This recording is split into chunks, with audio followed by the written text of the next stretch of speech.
Students, আমরা দুজনে চলে এসেছি আবার একটা নতুন টপিক নিয়ে আমাদের অনলাইন টিউটোরিয়াল ক্লাসে। তোমরা এতদিন digestion, absorption, metabolism, energy, calorie এই বিষয়গুলো নিয়ে পড়াশোনা করেছো। এবার আমরা শুরু করব কিছু মাইক্রোবায়োলজি ক্লাস। মাইক্রোবায়োলজিতে তোমাদের যে টপিকগুলো আছে তার মধ্যে ইউনিট 3 এর ইউনিট 3 এর 2 নম্বর অধ্যায় নিয়ে আজকে আমরা আলোচনা করব, ফুড সেফটি অ্যান্ড প্রিজার্ভেশন, এই টপিকটা নিয়ে।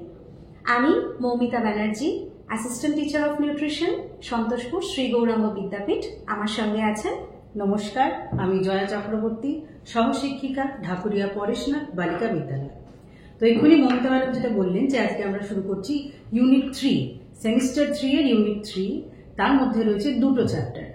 একটির মধ্যে থাকছে হচ্ছে খাদ্যের পচন এবং খাদ্য বিষাক্তকরণ, অর্থাৎ খাদ্য কেন পচে, কিভাবে পচে এবং সেই পচনের হাত থেকে কিভাবে আমরা রক্ষা করব, এছাড়াও কিভাবে খাদ্য পচন থেকে বিভিন্ন রকম রোগ, জারিজুরি ইত্যাদি আমাদের হয়, সেগুলো আমরা ইউনিট 3 এর চ্যাপ্টার 1 এর মধ্যে পড়ব।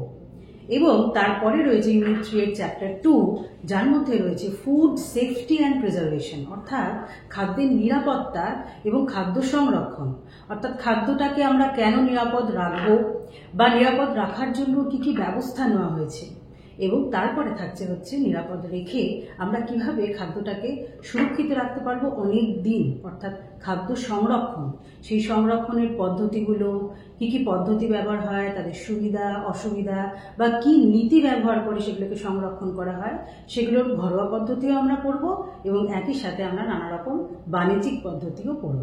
তাহলে শুরু করা যাক ইউনিট 3 সেমিস্টার 3 এর দুটো চ্যাপ্টার। ওয়েলকাম স্টুডেন্টস, তাহলে আজকে আমরা আরো একটা নতুন ভিডিও নিয়ে চলে এলাম, যেখানে আমরা পড়ব সেমিস্টার 3 এর ইউনিট 3 এর second chapter, food safety and preservation, অর্থাৎ খাদ্যের নিরাপত্তা এবং খাদ্য সংরক্ষণ। তাহলে শুরু করে দিই আজকের ক্লাসটা। দেখো আমাদের কি কি টপিক রয়েছে এই চ্যাপ্টারে। আমাদের রয়েছে ফুড স্যানিটেশন প্র্যাকটিসেস, আর কি কি না খাদ্য নিরাপত্তার যে নিয়মগুলো রয়েছে এবং সেই নিয়মগুলো কারা দিয়েছে, HACCP, FSSAI, কোডেক্স অ্যালিমেন্টারিয়াস, এবং খাদ্য সংরক্ষণ, তার ধারণা, কনসেপ্ট, তার কেন খাদ্য সংরক্ষণ করব, কি কি সুবিধা পাবো আমরা সংরক্ষণ করে, অ্যাডভান্টেজেস, আর কি রয়েছে না বিভিন্ন ঘরোয়া পদ্ধতি আমরা এই ভিডিওর মাধ্যমে আলোচনা করতে চলেছি। তাহলে আমাদের প্রথম যে কথাটা, নতুন যে কথাটা আমরা জানবো সেটা হচ্ছে ফুড স্যানিটেশন। ফুড স্যানিটেশন অর্থাৎ খাদ্য স্বাস্থ্যবিধি বা খাদ্য স্বাস্থ্যবিধান। তাহলে এই স্যানিটেশন বা স্বাস্থ্যবিধান এই শব্দটার লাতিন শব্দ স্যানিটাস থেকে এসছে, এবং এই লাতিন শব্দ স্যানিটাসের যদি আমরা মানে দেখি, তার মানে হলো কি, তার মানে হলো স্বাস্থ্য, হেলথ। তাহলে ফুড স্যানিটেশন অর্থাৎ খাদ্য স্বাস্থ্যবিধান শুধুমাত্র যাতে খাদ্যটাকে খেলে আমি স্বাস্থ্যবান হব বা খাদ্যটাকে সুরক্ষিত রাখতে পারবো, শুধু কিন্তু সেটা নয়, এর মধ্যে কিন্তু আরো অনেক কিছু ভিতরে ঢুকে রয়েছে, অর্থাৎ এর অর্থ কিন্তু অনেকটা প্রসারিত। তাহলে কি এর অর্থ না, এর মধ্যে রয়েছে বেসিক্যালি না এটা একটা প্রয়োগিক বিজ্ঞান, অর্থাৎ খাদ্য সংক্রান্ত বিজ্ঞানকে প্রয়োগ করা হচ্ছে। কি কি প্রয়োগ করা হচ্ছে, কোথায় প্রয়োগ করা হচ্ছে না, খাদ্য বিজ্ঞানকে প্রয়োগ করা হচ্ছে খাদ্য উৎপাদন, ফুড প্রোডাকশন, আর কি খাদ্য প্রক্রিয়াকরণ, ফুড প্রসেসিং। শুধু প্রক্রিয়াকরণ বা উৎপাদন হলেই হবে না, খাদ্যটাকে আমরা একটা স্থান থেকে আরেকটা স্থানে নিয়ে যেতে চাই, অর্থাৎ খাদ্য যখন স্থানান্তর করছি, ফুড ট্রান্সপোর্ট করছি, সেখানেও খাদ্যটাকে আমাকে ভালো করে রাখতে হবে। আর কি না, আমার যদি বেশি পরিমাণে খাদ্য থাকে তাহলে সেটাকে আমাকে সংরক্ষণ করে রাখতে হবে। তাহলে ফুড প্রিজার্ভেশন প্র্যাকটিস। তাহলে এই যে ক্ষেত্রগুলো, এই ক্ষেত্রগুলোতে খাদ্য বিজ্ঞানের যে অ্যাপ্লিকেশন, যে প্রয়োগ হচ্ছে, সেই প্রয়োগের ফলে কি করছি আমরা না খাদ্যটাকে ভালো রাখতে পারছি বা খাদ্যকে আমাদের শরীর খারাপ হবে না। তাহলে এই পুরো এতটা প্রসারিত অর্থ কিন্তু রয়েছে ফুড স্যানিটেশন অর্থাৎ খাদ্য স্বাস্থ্য বিজ্ঞানের বা খাদ্য স্বাস্থ্যবিধি। তাহলে আমরা এবার চলে যাচ্ছি পরের স্লাইডে। তাহলে প্রথমেই আমাদের যেটা রয়েছে, এতক্ষণ ধরে যে বললাম খাদ্য স্বাস্থ্য বিধান বা স্বাস্থ্যবিধি, তাহলে তার মধ্যে প্রথম আমাদের যেটা জানতে হবে যে তার বেসিক নিয়মটা কি। এই বেসিক নিয়মের মধ্যে আমরা পাবো 4টে সি। দেখো, 4 C's অফ ফুড স্যানিটেশন বা ফুড হাইজিন বা ফুড সেফটি, অর্থাৎ খাদ্য নিরাপত্তার ক্ষেত্রে, খাদ্য স্বাস্থ্য বিধির ক্ষেত্রে আমাদেরকে জানতে হবে যে খাদ্য থেকে যখন আমরা উৎস থেকে খাদ্যটা পেলাম, তারপর 4টে সি আমাদেরকে মাথায় রাখতে হবে। কি কি সেটা? না, একদম প্রথমে দেখো আমরা দেখতে পাচ্ছি ফার্স্ট সি তে আমাদের আসছে হচ্ছে ক্লিন। আমাকে খাবারটাকে পরিষ্কার রাখতে হবে, অর্থাৎ পরিষ্কার পরিচ্ছন্নতা বজায় রাখতে হবে যখন আমরা খাদ্য নিয়ে ডিল করছি।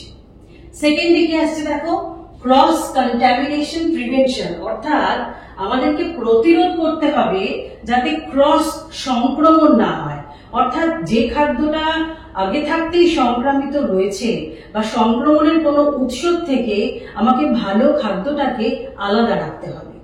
যদি কোনোরকম ভাবে দুটো মিশে যায় তাহলেই যেটা ঘটে সেটাকে আমরা বলি ক্রস কন্টামিনেশন বা ক্রস সংক্রমণ। তাহলে সেটাকে প্রতিরোধ করা হচ্ছে গিয়ে দ্বিতীয় সি।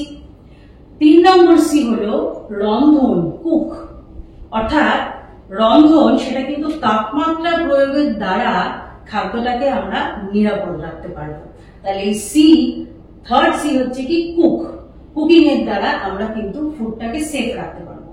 এবং আরো একটা সি পেলাম আমরা চিল।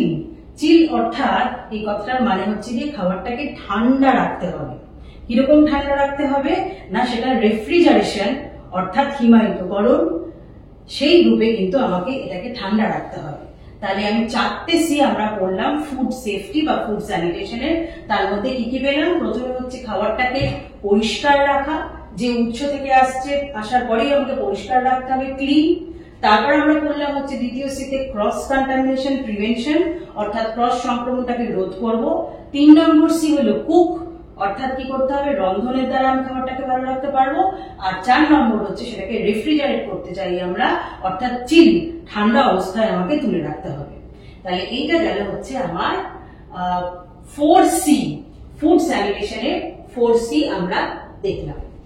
এবার আমরা চলে যাচ্ছি এর পরবর্তী স্লাইডে, যেটা এক্ষুনি বললাম সেটা দেখো আমরা ছবির মাধ্যমে আমরা দেখতে পাচ্ছি যে একদম প্রথমে আমরা পড়েছিলাম হচ্ছে ক্লিন, প্রথম সি পড়েছিলাম ক্লিন, অর্থাৎ দেখো পরিষ্কার রাখতে হবে আমাকে।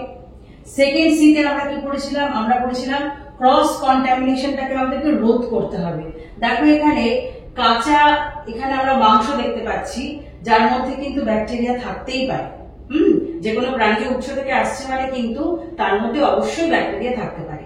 পরবর্তীকালে সেটা রন্ধন হলে ব্যাকটেরিয়া গুলো মরে যেতে পারে বা অকেজো হয়ে যেতে পারে, যার ফলে আমাদের রোগগুলো হয় না। কিন্তু রন্ধন ছাড়া যদি আমরা কখনো এটা খাই তাহলে কিন্তু আমাদের রোগ হতে পারে। তাহলে এটা যথেষ্ট সংক্রমণের উৎস কাঁচা খাদ্য। আর এই ছবিটাতে আমরা কি দেখতে পাচ্ছি? এই ছবিটাতে আমরা দেখতে পাচ্ছি যে কাঁচা খাদ্যের উৎস থেকে কি করা হয়েছে না, অন্যান্য যে সবজিগুলোকে রয়েছে সেটাকে আলাদা রাখা হয়েছে। অর্থাৎ কোনোভাবেও যেন যেটার মধ্যে থাকতে পারে কোনো রকম ভাবেও কোনো ব্যাকটেরিয়া বা কোনো ইস্ট বা হোয়াটএভার কোনো অণুজীব যদি থাকে যেটা কিনা দেহের ক্ষতি করতে পারে, সেরকম খাদ্য থেকে আমাকে অন্যান্য খাদ্য যেটা ভালো রয়েছে সেটাকে কিন্তু আলাদা রাখতে হবে। আলাদা রাখা মানে আমি কি করছি না, ক্রস কন্টামিনেশন অর্থাৎ যে সংক্রমণ হতে পারে সেই সংক্রমণটাকে আমি রোধ করছি। আর কি রয়েছে? আর রয়েছে এখানে 3 নম্বরে আমরা পেলাম কুকিং, অর্থাৎ রন্ধন করতে হবে। দেখো এখানে তাপমাত্রার নিচে আগুন জ্বলছে অর্থাৎ তাপ প্রয়োগ হচ্ছে, কুকিং হচ্ছে। আর 4 নম্বরে আমরা পেলাম হচ্ছে যে চিলিং, এই যে রেফ্রিজারেটরের ছবি রয়েছে, ঠান্ডা জায়গায় রাখা রয়েছে। তাহলে 4টে সি আমরা আশা করি তোমরা বুঝতে পেরেছো। এবার দেখো আমরা চলে যাচ্ছি পরবর্তী স্লাইডে, এক একটা নিয়ে আমরা আলোচনা করবো। প্রথমেই দেখো রয়েছে ক্লিন, অর্থাৎ পরিষ্কার পরিচ্ছন্নতা। প্রথম সি আমরা কি পেয়েছি? ক্লিন। তাহলে আমরা কি ক্লিন করতে হবে? দেখো প্রথমে যেটা করতে হবে যে যারা খাদ্যটা নিয়ে কাজ করবে, খাবারটা যারা তৈরি করবে, খাবারটা যারা পরিবেশন করবে, তাদেরকে কিন্তু আগে পরিষ্কার পরিচ্ছন্নতাটাকে বজায় রাখতে হবে। কিভাবে না, প্রথমেই হচ্ছে হাত ধৌতকরণ, প্রথম ধাপে আমার আসছে। ফুড হ্যান্ডলার্স কি করবে? তাদের হাতটাকে ভালো করে ধুতে হবে, অবশ্যই সাবান সহযোগে। আর কি হতে পারে? না আর হতে পারে যে জায়গাটায় খাবারটাকে রাখা হবে বা খাদ্য সংক্রান্ত কাজ যে জায়গাটায় করা হবে সেই জায়গাটাকেও আমাকে কিন্তু পরিষ্কার রাখতে হবে। দেখো এখানে আমরা ছবির মাধ্যমে এখানে বুঝতে পারছি যে যে জায়গাটায় খাবারটা রান্না করা হবে বা শুকনো কাটা হবে বা কোন রকম ভাবেও যে জায়গাটা ব্যবহার হবে খাদ্য তৈরির ক্ষেত্রে সেই জায়গাটাকে আমাকে পরিষ্কার রাখতে হবে। আর কি দেখতে পাচ্ছি, যে রান্নাটা করবে সে হাতটা ধুচ্ছে, এটা আরেক রকম ভাবে পরিষ্কার রাখা যেতে পারে। আর কি সাইন্টিফিক ড্রেসিং, অর্থাৎ যারা খাবারটাকে বানাবে তাদের থেকে কোন রকম ভাবে যেন কোনো জীবাণু খাদ্যের মধ্যে না আসে, তার জন্য কিন্তু তার বিশেষ পোশাক আশাক রয়েছে। ঠিক আছে, তাহলে এইটা করলেও কিন্তু আমরা খাবারটাকে পরিষ্কার রাখতে পারবো। আর কিভাবে পরিষ্কার রাখতে পারবো না, আনইনটেনশনাল অ্যাডাল্টারেন্স টু বি রিমুভড, অর্থাৎ অনিচ্ছাকৃত ভাবে যদি কোন রকম ভাবে খাদ্যের মধ্যে কোন রকম অস্বাস্থ্যকর কোনো বস্তু যদি প্রবেশ করে থাকে তাহলে সেটাকেও কিন্তু আমাদেরকে বের করতে হবে। তার জন্য প্রথম কাজ কি হবে না, যে খাদ্য আমরা ব্যবহার করব সেটাকে আগে আমাকে কি করতে হবে, ধুয়ে নিতে হবে। এবং সর্বশেষ ধাপ পরিষ্কারের ক্ষেত্রে সেটা হচ্ছে যে খাদ্য তৈরি করার দরুন অনেক বর্জ্য পদার্থ নিশ্চয়ই তৈরি হবে, অনেক বর্জ্য, সেইগুলোকে আমাকে কি করতে হবে, একটা পার্টিকুলার জায়গাতেই কিন্তু সেটাকে আমাকে ডিসপোজ করতে হবে। তাই ডিসপোজ করার যে জায়গা অতি অবশ্যই সেটা যেন ঢাকা থাকে। দেখো ঢাকা এখানে দিই, তাহলে আমরা ক্লিন অর্থাৎ পরিষ্কার কি কি দেখলাম না, যারা খাদ্য বানাবে তাদের হাত পরিষ্কার করতে হবে, যেইখানে বা যেই পাত্রগুলো ব্যবহার হবে খাদ্য ব্যবহারের ক্ষেত্রে সেই জায়গাগুলোকে পরিষ্কার রাখতে হবে, যারা খাদ্য সংক্রান্ত কাজ করবে, খাদ্য তৈরি করবে, প্রস্তুত করবে বা পরিবেশন করবে তাদেরকে সঠিক পোশাক আশাক করতে হবে, এবং যে খাদ্যটা আমি তৈরি করব তার মধ্যে যদি কোনো অস্বাস্থ্যকর পদার্থ ঢুকে গিয়ে থাকে সেটাকে আমাকে বের করতে হবে, এবং প্রথম ধাপে সেটাকে কি করতে হবে, আগে ধুয়ে নিতে হবে। তাহলে আমরা এটার মাধ্যমে ক্লিন ধাপটা আমরা কিন্তু বুঝলাম, ক্লিন কিভাবে করতে হয়। এবার চলে যাচ্ছি আমরা পরবর্তী স্লাইডে, অর্থাৎ ক্রস কন্টামিনেশন প্রিভেনশন, অর্থাৎ কোন রকম ভাবেও যদি কোনো অণুজীবের সংক্রমণ ঘটে থাকে, কোনো খাদ্যের মধ্যে যদি কোনো অণুজীব থেকে থাকে, তার থেকে যে খাবারটা ভালো রয়েছে তার মধ্যে যেন অণুজীবটা না পৌঁছাতে পারে, অর্থাৎ ক্রস সংক্রমণ এটাকেই বলা হচ্ছে। এবং এই ক্রস সংক্রমণ যাতে না হয় তার জন্য কি করা উচিত, তার জন্য দেখো প্রথমে যেটা করা উচিত সেটা হলো কি না, এই যে আমরা এখানে দেখতে পাচ্ছি বারবার বললাম যে কাঁচা কোনো যদি খাদ্য থাকে তার মধ্যে কিন্তু প্রচুর পরিমাণে ব্যাকটেরিয়াল লোড থাকতে পারে। তাহলে সেই ব্যাকটেরিয়াল লোড কমানোর জন্য অবশ্যই দেখো এই ছবিটা যদি আমরা লক্ষ্য করি এখানে কিন্তু বড় করে একটা ক্রস করা, কেন এখানে আমরা দেখতে পাচ্ছি যে ছুরি দিয়ে এখানে মাংসটাকে কুচি কুচি করা হলো একই ছুরি ব্যবহার করে কিন্তু এই সবজিটাকে কাটা হচ্ছে, অর্থাৎ কোনো রকম ভাবেও এটা কিন্তু করা যাবে না। একই চপিং বোর্ড, একই ছুরি, কাঁচা খাদ্য সেটা যার মধ্যে ব্যাকটেরিয়াল লোড বেশি তার সঙ্গে যে খাদ্যে ব্যাকটেরিয়াল লোড কম, দুটোকে এক জায়গায় আনা যাবে না। তাহলে এইটা জানার আগে আমরা চট করে একবার দেখে নেব এই সংক্রমণটা আর কি কিভাবে ঘটতে পারে। এখানে দেখো আমরা কি বলেছি না, unintentional or accidental contamination of fresh or healthy food, অর্থাৎ টাটকা এবং স্বাস্থ্যকর খাদ্য, ঠিক আছে, তার সঙ্গে কার কন্টামিনেশন হচ্ছে না, উইথ প্যাথোজেন বা কেমিক্যাল এজেন্ট, অর্থাৎ কোনো মাইক্রোব বা অণুজীব হতে পারে, কোনো রাসায়নিক কোনো বস্তু হতে পারে, তার দ্বারা ভালো যে খাবারটা সেই খাবারটা যদি নষ্ট হয়ে যায় তাহলে সেটাকে আমরা কি বলছি, ক্রস কন্টামিনেশন। তাহলে ক্রস কন্টামিনেশন মোট তিন ভাবে হতে পারে। প্রথম হচ্ছে কি না, খাদ্য থেকে খাদ্যে যেতে পারে, যেটার উদাহরণ এখানে আমরা দেখতে পেলাম ছবিতে, র ফুড টু কুকড ফুড হতে পারে, র ফুড টু অন্য র ফুডও হতে পারে। মনে করো রান্না করা কোনো বস্তু তার সঙ্গে একটা কাঁচা খাবার, মনে করো কাঁচা মাংস আমি যে চামচ দিয়ে ম্যারিনেট করলাম সেই চামচটা দিয়ে আমি যদি রান্না করা কোনো খাবার তুলে পরিবেশন করি তাহলে সেখানেই কিন্তু আমার সংক্রমণ ঘটে গেল। তাহলে এইভাবে এটা হচ্ছে একটা ধাপ কিভাবে ক্রস সংক্রমণ ঘটে। প্রথম হচ্ছে খাদ্য থেকে খাদ্যে যেতে পারে, দ্বিতীয় হচ্ছে কি খাদ্য থেকে সরঞ্জামে যেতে পারে, ফুড টু ইকুইপমেন্ট, অর্থাৎ এই যে ছুরিটা, এই ছুরি দিয়ে যদি আমি মনে করো স্যালাড, যেটা নর্মালি আমরা কাঁচা খাই, আমি যেই ছুরি দিয়ে মাংস কাটলাম, কাঁচা মাংস কাটলাম, সেই ছুরিটা না ধুয়ে আমি ওই ছুরিটা দিয়ে কি করলাম, সুন্দর করে স্যালাড কাটলাম। আমার দেখে মনে হচ্ছে স্যালাডটায় কিন্তু কোনো মাইক্রোবিয়াল কোনো অণুজীব নেই, কোনো মাইক্রোব নেই, কিন্তু থাকতেই পারে তার মধ্যে। অর্থাৎ দ্বিতীয় ধাপ আমরা কি দেখলাম, দ্বিতীয় রকম আমরা কি দেখলাম না, খাদ্য থেকে সরঞ্জামে কিন্তু অণুজীব পৌঁছে যেতে পারে। তাহলে সেটাও এক ধরনের ক্রস সংক্রমণ। আর কি হতে পারে না, কোনো মানুষ থেকে খাদ্যে, আমি ভীষণ অসুস্থ, আমার সর্দি কাশি হয়েছে, আমি কি করছি, কোনো মাস্ক ছাড়া ওই অবস্থাতেই আমি কি করলাম, খাবারের উপর আমি হাঁচি বা কাশি এগুলোর মাধ্যমে কি হলো, আমার দেহ থেকে অণুজীব পৌঁছে গেল ওই খাদ্যের মধ্যে। খাদ্য কিন্তু সুরক্ষিত, খুব ভালো ছিল, কোনো অণুজীব ছাড়া ছিল, কিন্তু কি হলো, যদি অসুস্থ কোনো ব্যক্তি সেই খাদ্যটাকে হ্যান্ডেল করলো, তার ফলে কি হলো, এখানেও একটা ক্রস সংক্রমণ ঘটলো। অর্থাৎ এই ক্রস সংক্রমণটাকে আমরা কি বলতে পারি না, মানব দেহ থেকে খাদ্যে সংক্রমণটা ঘটছে, হলো। তাহলে এই 3 রকম ভাবে কি হতে পারে না, ক্রস সংক্রমণ হতে পারে। এটাকে রোধ করা হচ্ছে গিয়ে সেকেন্ড সি, হ্যাঁ, খাদ্য স্বাস্থ্যবিধির এটা 2 নম্বর সি হচ্ছে ক্রস কন্টামিনেশন প্রিভেনশন। এবারে আমরা চলে যাচ্ছি পরের স্লাইডে, সেটা হচ্ছে কি না, রন্ধন, কুক। আমরা সবাই জানি যে মোটামুটি একটা তাপমাত্রা প্রয়োগ করে খাদ্যটাকে আমরা রন্ধন করি। তাহলে সেই তাপমাত্রার দ্বারা কি হবে, তাপমাত্রার দ্বারা যে প্যাথোজেনিক ব্যাকটেরিয়া বা যে অণুজীবগুলো রয়েছে, যারা কোনো রকম ভাবে খাদ্যটাকে খারাপ করে দিতে পারে বা খাদ্যের মধ্যে তারা বংশবৃদ্ধি করে খাবারটাকে অস্বাস্থ্যকর করে দিতে পারে, তাহলে সেই ধরনের অণুজীবকে কি করবে, এই তাপমাত্রাটা তাদেরকে নয় মেরে ফেলতে পারে বা তাদেরকে নিষ্ক্রিয় করে ফেলতে পারে। তাহলে সেক্ষেত্রে রন্ধন প্রক্রিয়া ভীষণ ভীষণ সুবিধাজনক আমার খাদ্যটাকে সুরক্ষিত রাখার জন্য। আর কি না, হার্মফুল যে এফেক্ট, অর্থাৎ অস্বাস্থ্যকর যে আমি যে পাবো, যে এফেক্টটা আমার আসবে, সেইটাকে আমাকে প্রতিরোধ করতে পারবো এটার দ্বারা।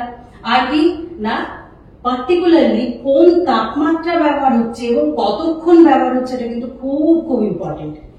হালকা একটু গরম করলে কিন্তু কখনোই কোনো অণুজীব নিষ্ক্রিয় হতে পারে না। আমরা সবাই জানি, আমরা পড়েছি বা আরো ভিডিওতে আমরা জানবো যে কত রকমের ব্যাকটেরিয়া হয়, তারা কোন কোন তাপমাত্রায় বেঁচে থাকতে পারে।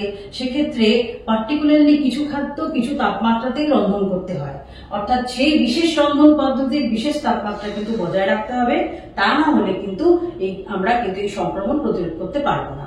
তাহলে রন্ধন প্রক্রিয়ার মধ্যে আমরা দেখলাম যে রন্ধন প্যাথোজেনিক ব্যাকটেরিয়াকে মারতে পারে, তার অস্বাস্থ্যকর যে এফেক্ট তার হাত থেকে রক্ষা করতে পারে, এবং সেখানে তাপমাত্রাটা এবং তাপমাত্রা প্রয়োগের সময়টা ভীষণ বড় একটা ব্যাপার। পার্টিকুলারলি যেটা তোমাদেরকে মনে রাখতে হবে, যেখান থেকে কোয়েশ্চেন আসতে পারে, যে কত তাপমাত্রার উপর রন্ধন করলে বিভিন্ন রকম অণুজীবগুলো নিষ্ক্রিয় হয়ে যেতে পারে, সেটা হচ্ছে অন অ্যান অ্যাভারেজ ধরে নেওয়া হয় 63 ডিগ্রি সেলসিয়াস।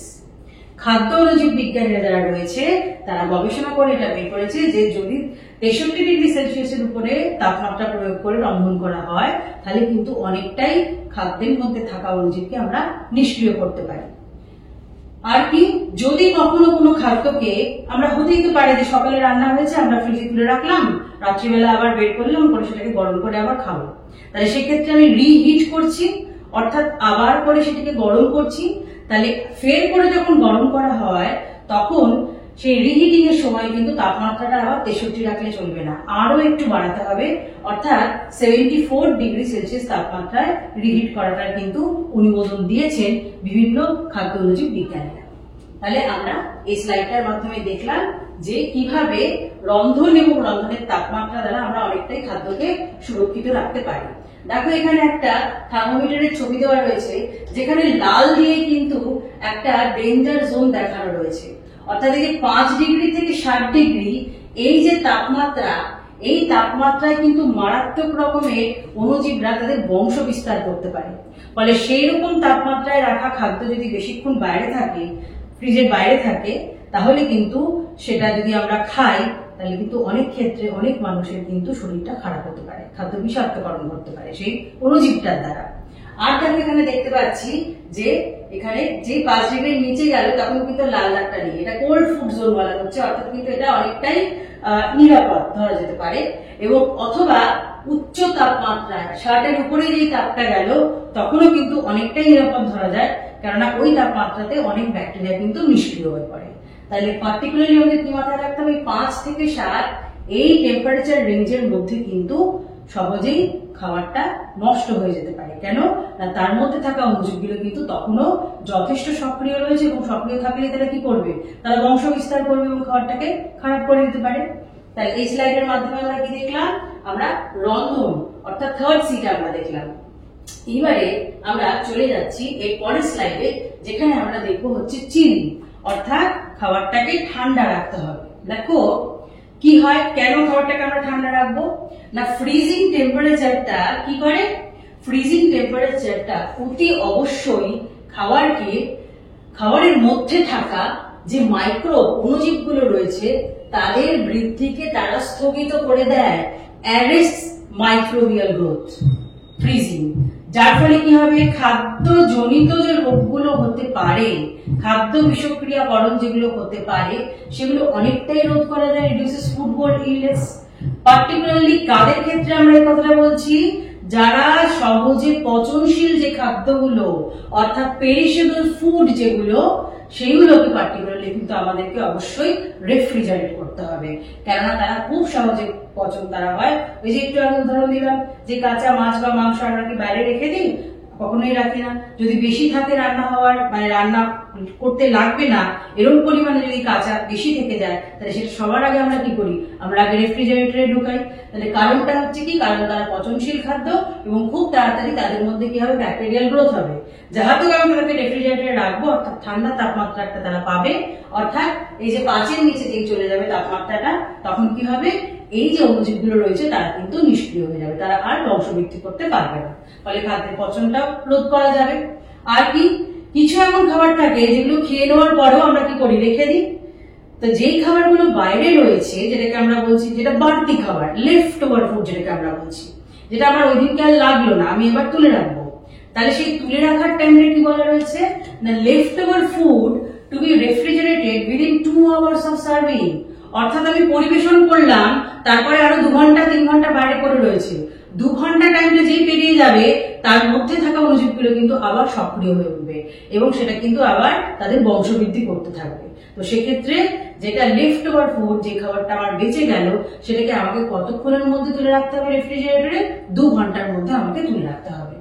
আর কি, পার্টিকুলারলি কাদেরকে আমি তুলে রাখবো, যেগুলো কাঁচা খাদ্য, র ফুড, লেফট ওভার ফুড, যেটা আমার তখন লাগছে না, আবার পরে লাগবে, হয়তো বেশ কয়েক ঘন্টা বাদে লাগবে, বাইরে রাখবো না। আর কি না, কিছু কিছু রেডি টু ইট ফুড, সেগুলো কিন্তু আমাকে রেফ্রিজারেটরের মধ্যে রাখতে হবে, এবং প্রত্যেকটা আলাদা আলাদা জায়গায়, কারণ রেফ্রিজারেটরের মধ্যে আলাদা আলাদা তাপ করে রাখা আছে, সেখানে কিন্তু তাপমাত্রার ধরনটাও কিন্তু আলাদা। এবং পার্টিকুলারলি কাঁচা খাদ্য, বিশেষ করে মাছ মাংস কিন্তু আমরা ফ্রিজারের মধ্যে রাখি, যেখানে কিন্তু তাপমাত্রাটা আরো একটু কম নর্মাল ডোর বা শেলফগুলোর থেকে, তাহলে সেইটা আমাদেরকে মাথায় রাখতে হবে। তাহলে আমরা এই স্লাইডের মাধ্যমে জানলাম কি না, চিল, ফোর্থ যে সিটা আমরা পড়েছিলাম সেটা আমাদের কমপ্লিট হলো।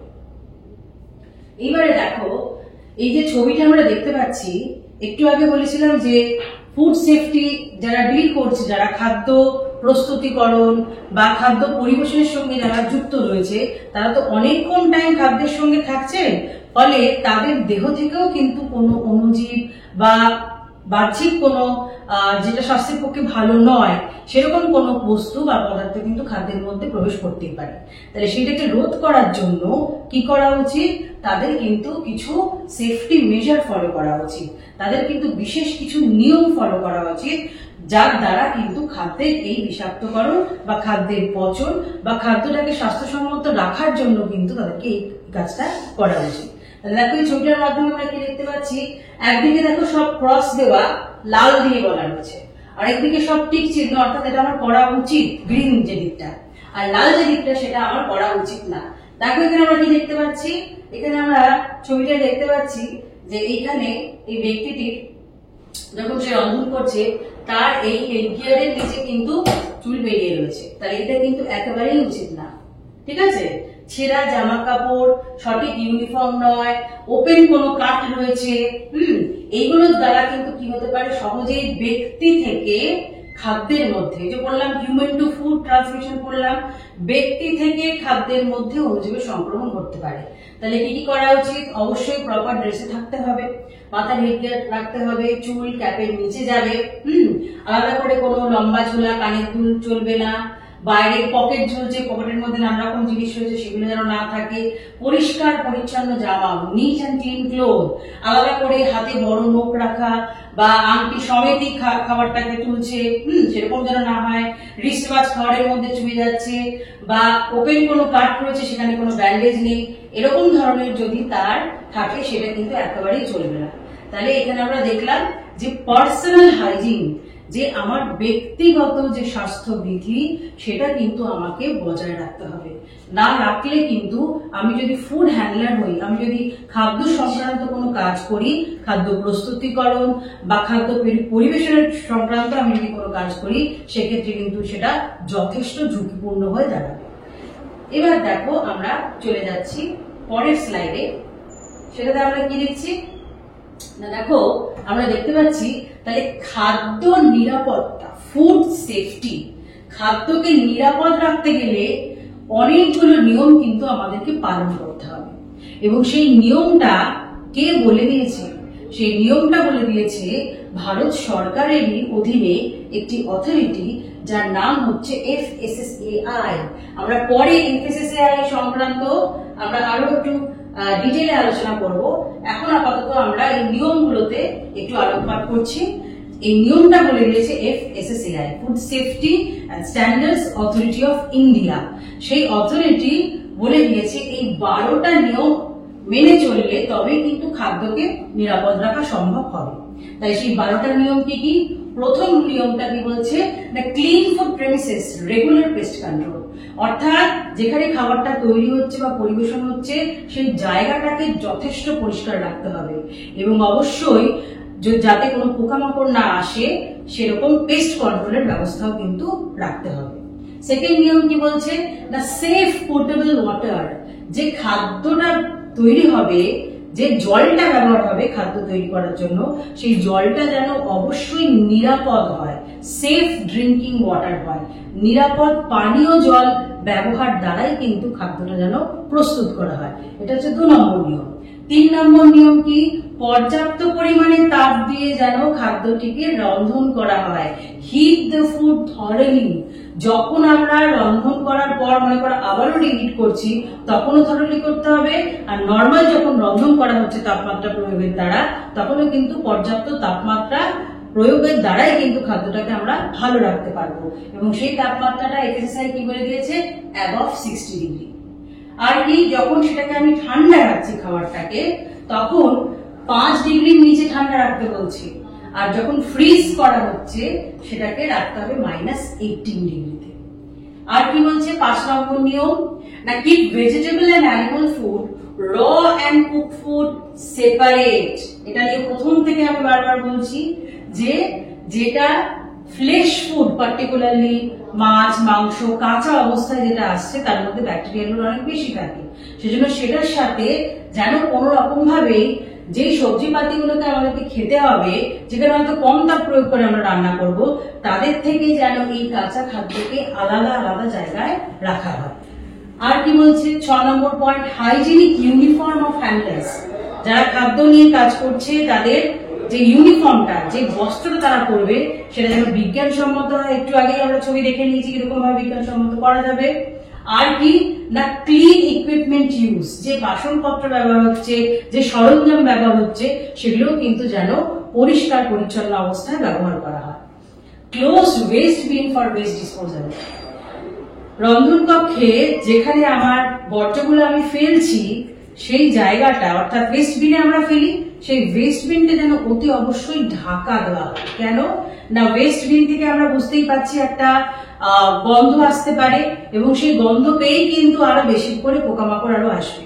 তো যেখানে রান্নাটা তৈরি হচ্ছে, সেখানে যদি পোকামাকড় আসে, সেটা তো খুব একটা ভালো লক্ষণ নয়, বা সেটা খাদ্যকে নিরাপদ রাখার জন্য খুব একটা ভালো জিনিস নয়। তাহলে সেক্ষেত্রে যেই ওয়েস্ট বিনের মধ্যে আমরা বর্জ্যগুলোকে নিষ্কাশন করছি, আমরা ফেলে রাখছি, সেই জায়গাটা যেন অতি অবশ্যই ঢাকনা দেওয়া কোনো একটা পাত্র হয়, ক্লোজড ওয়েস্ট বিন।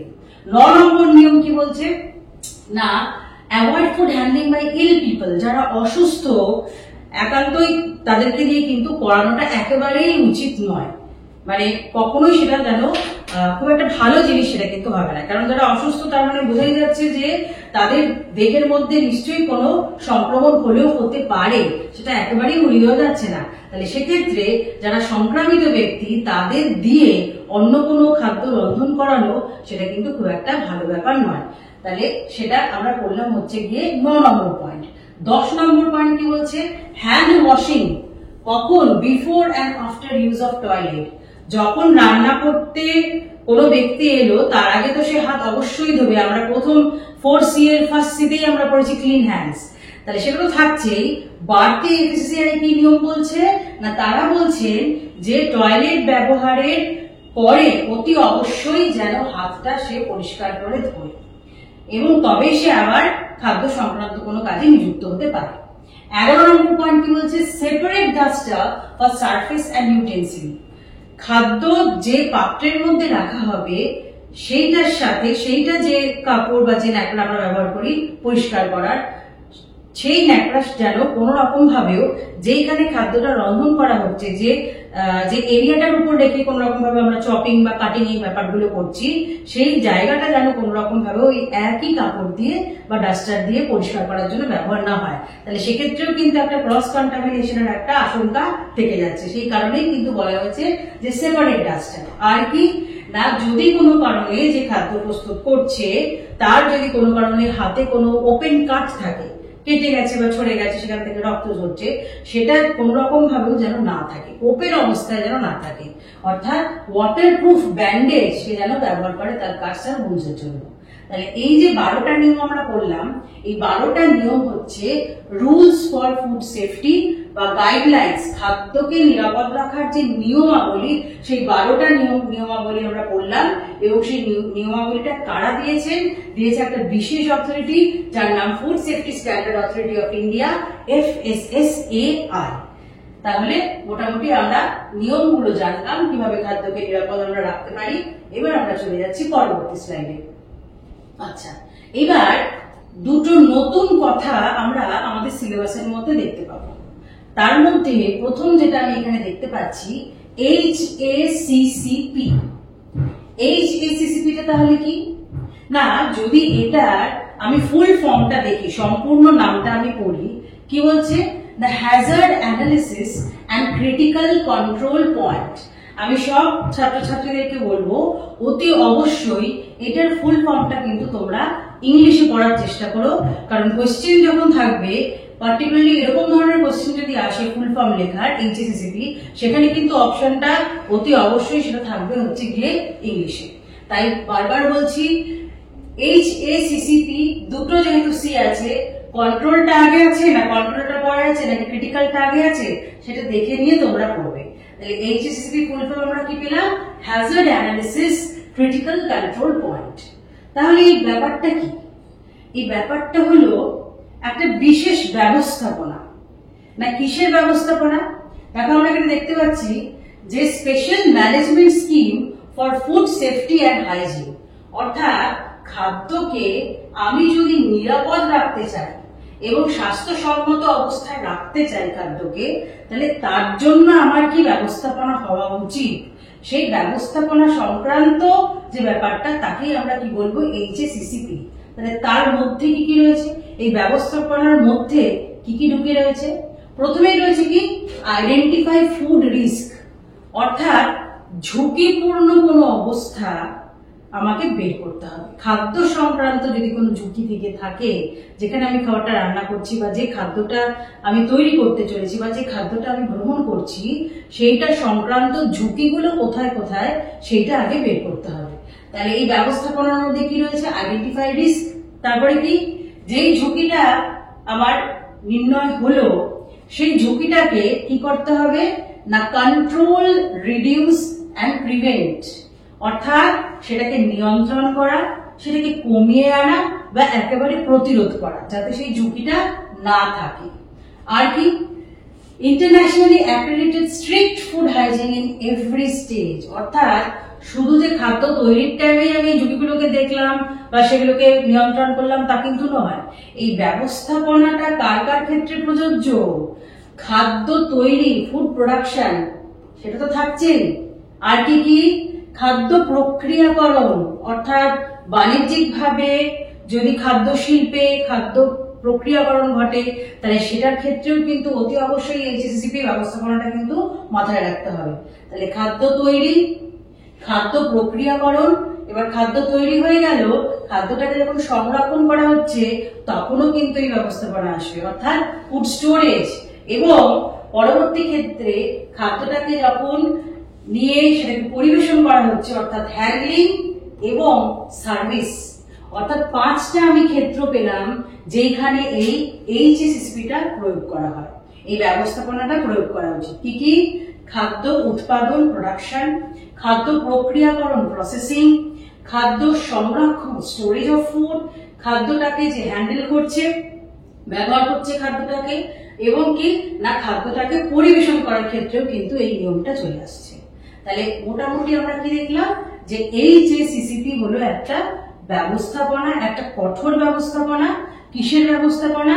যাতে আমি খাদ্যর মধ্যে থাকা বা খাদ্যর আশেপাশে থাকা বিভিন্ন ঝুঁকি সেগুলোকে নির্ণয় করতে পারি, এবং নির্ণয় করার পর কি করা, সেটাকে নিয়ন্ত্রণ করা, সেটাকে প্রতিরোধ করা অথবা সেটাকে হ্রাস করা। এবং এই ঘটনাটা কার কার ক্ষেত্রে প্রযোজ্য? শুধুমাত্র যে খাদ্য যখন তৈরি হচ্ছে তা কিন্তু নয়, খাদ্য তৈরির ক্ষেত্রে বা শিল্প ক্ষেত্রে, খাদ্য প্রক্রিয়াকরণের ক্ষেত্রে, খাদ্য সংরক্ষণের ক্ষেত্রে, যারা খাদ্যটাকে নিয়ে ডিল করছে ফুড হ্যান্ডলার্স আমি যাদেরকে বলছি তাদের ক্ষেত্রে প্রযোজ্য। এবং ফাইনালি যখন খাবারটা আমার টেবিলে আসছে, যখন serve, the food is serve, খাবারটা যখন টেবিলে আসছে সেই পয়েন্ট অবধি কিন্তু এই ব্যবস্থাপনাটা প্রযোজ্য। তাহলে এটা কারা করেছিল? এর উৎপত্তিটা কোথায়? না 1950 সালে নাসার যে আর্মি তাদের জন্য এই ন্যাটিক ল্যাব এবং নাসা তারা মিলে এই ব্যবস্থাপনাটা করেছিল। ঠিক আছে, তখন কিন্তু এই নাম ছিল না, তখন অন্য নাম ছিল। পরবর্তীকালে আরো নানা রকম পরীক্ষা নিরীক্ষা হলো এবং ফাইনালি 1973-তে US food and drug administration, আমরা অনেক জায়গায় ইউএসএফডিএ এই কথাটা পাই। তাহলে এই যে ইউএসএফডিএ তারা এটাকে গ্রহণ করলো, তারা দেখলো যে না এইরকম ব্যবস্থাপনা তো ভীষণ দরকার খাদ্য নিরাপত্তার ক্ষেত্রে, তখন তারা সেটাকে গ্রহণ করলো, অ্যাকসেপ্টেড ইন 1953। এবং পরবর্তী পর্যায়ে সারা বিশ্বব্যাপী 1991 থেকে 1991 সাল থেকে সারা বিশ্বব্যাপী এটা পুরোটা প্রসারিত হলো। এখন ভারতবর্ষে এটা সর্বত্র কিন্তু গ্রহণযোগ্য। কেন গ্রহণযোগ্য?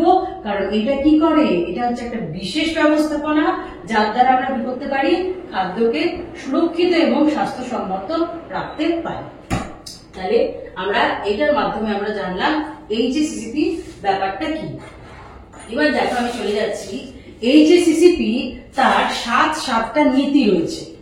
প্রথমে হচ্ছে কি না কন্ডাক্ট এ হ্যাজার্ড অ্যানালিসিস, অর্থাৎ আমার যে ঝুঁকিটা রয়েছে সেই ঝুঁকিটাকে আমি বিশ্লেষণ করব, আমি দেখবো যে আমার কোথায় ঝুঁকিটা রয়েছে, কিভাবে আসছে, কিভাবে আমি প্রতিরোধ করতে পারবো।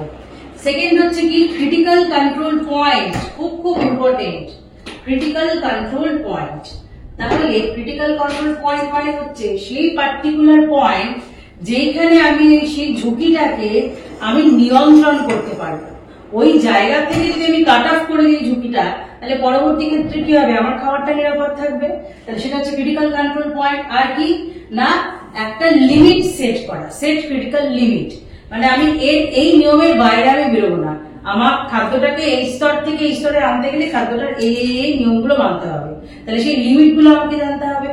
ফোর্থ হচ্ছে কি মনিটরিং প্রসিডিওর, অর্থাৎ তাদের নিয়মগুলো মানা হচ্ছে কিনা, পরপর ধাপে ওই ঝুঁকিগুলো আমি এড়াতে পেরেছি কিনা সেটা কিন্তু আবার করে ফিরে দেখা, মনিটর করা।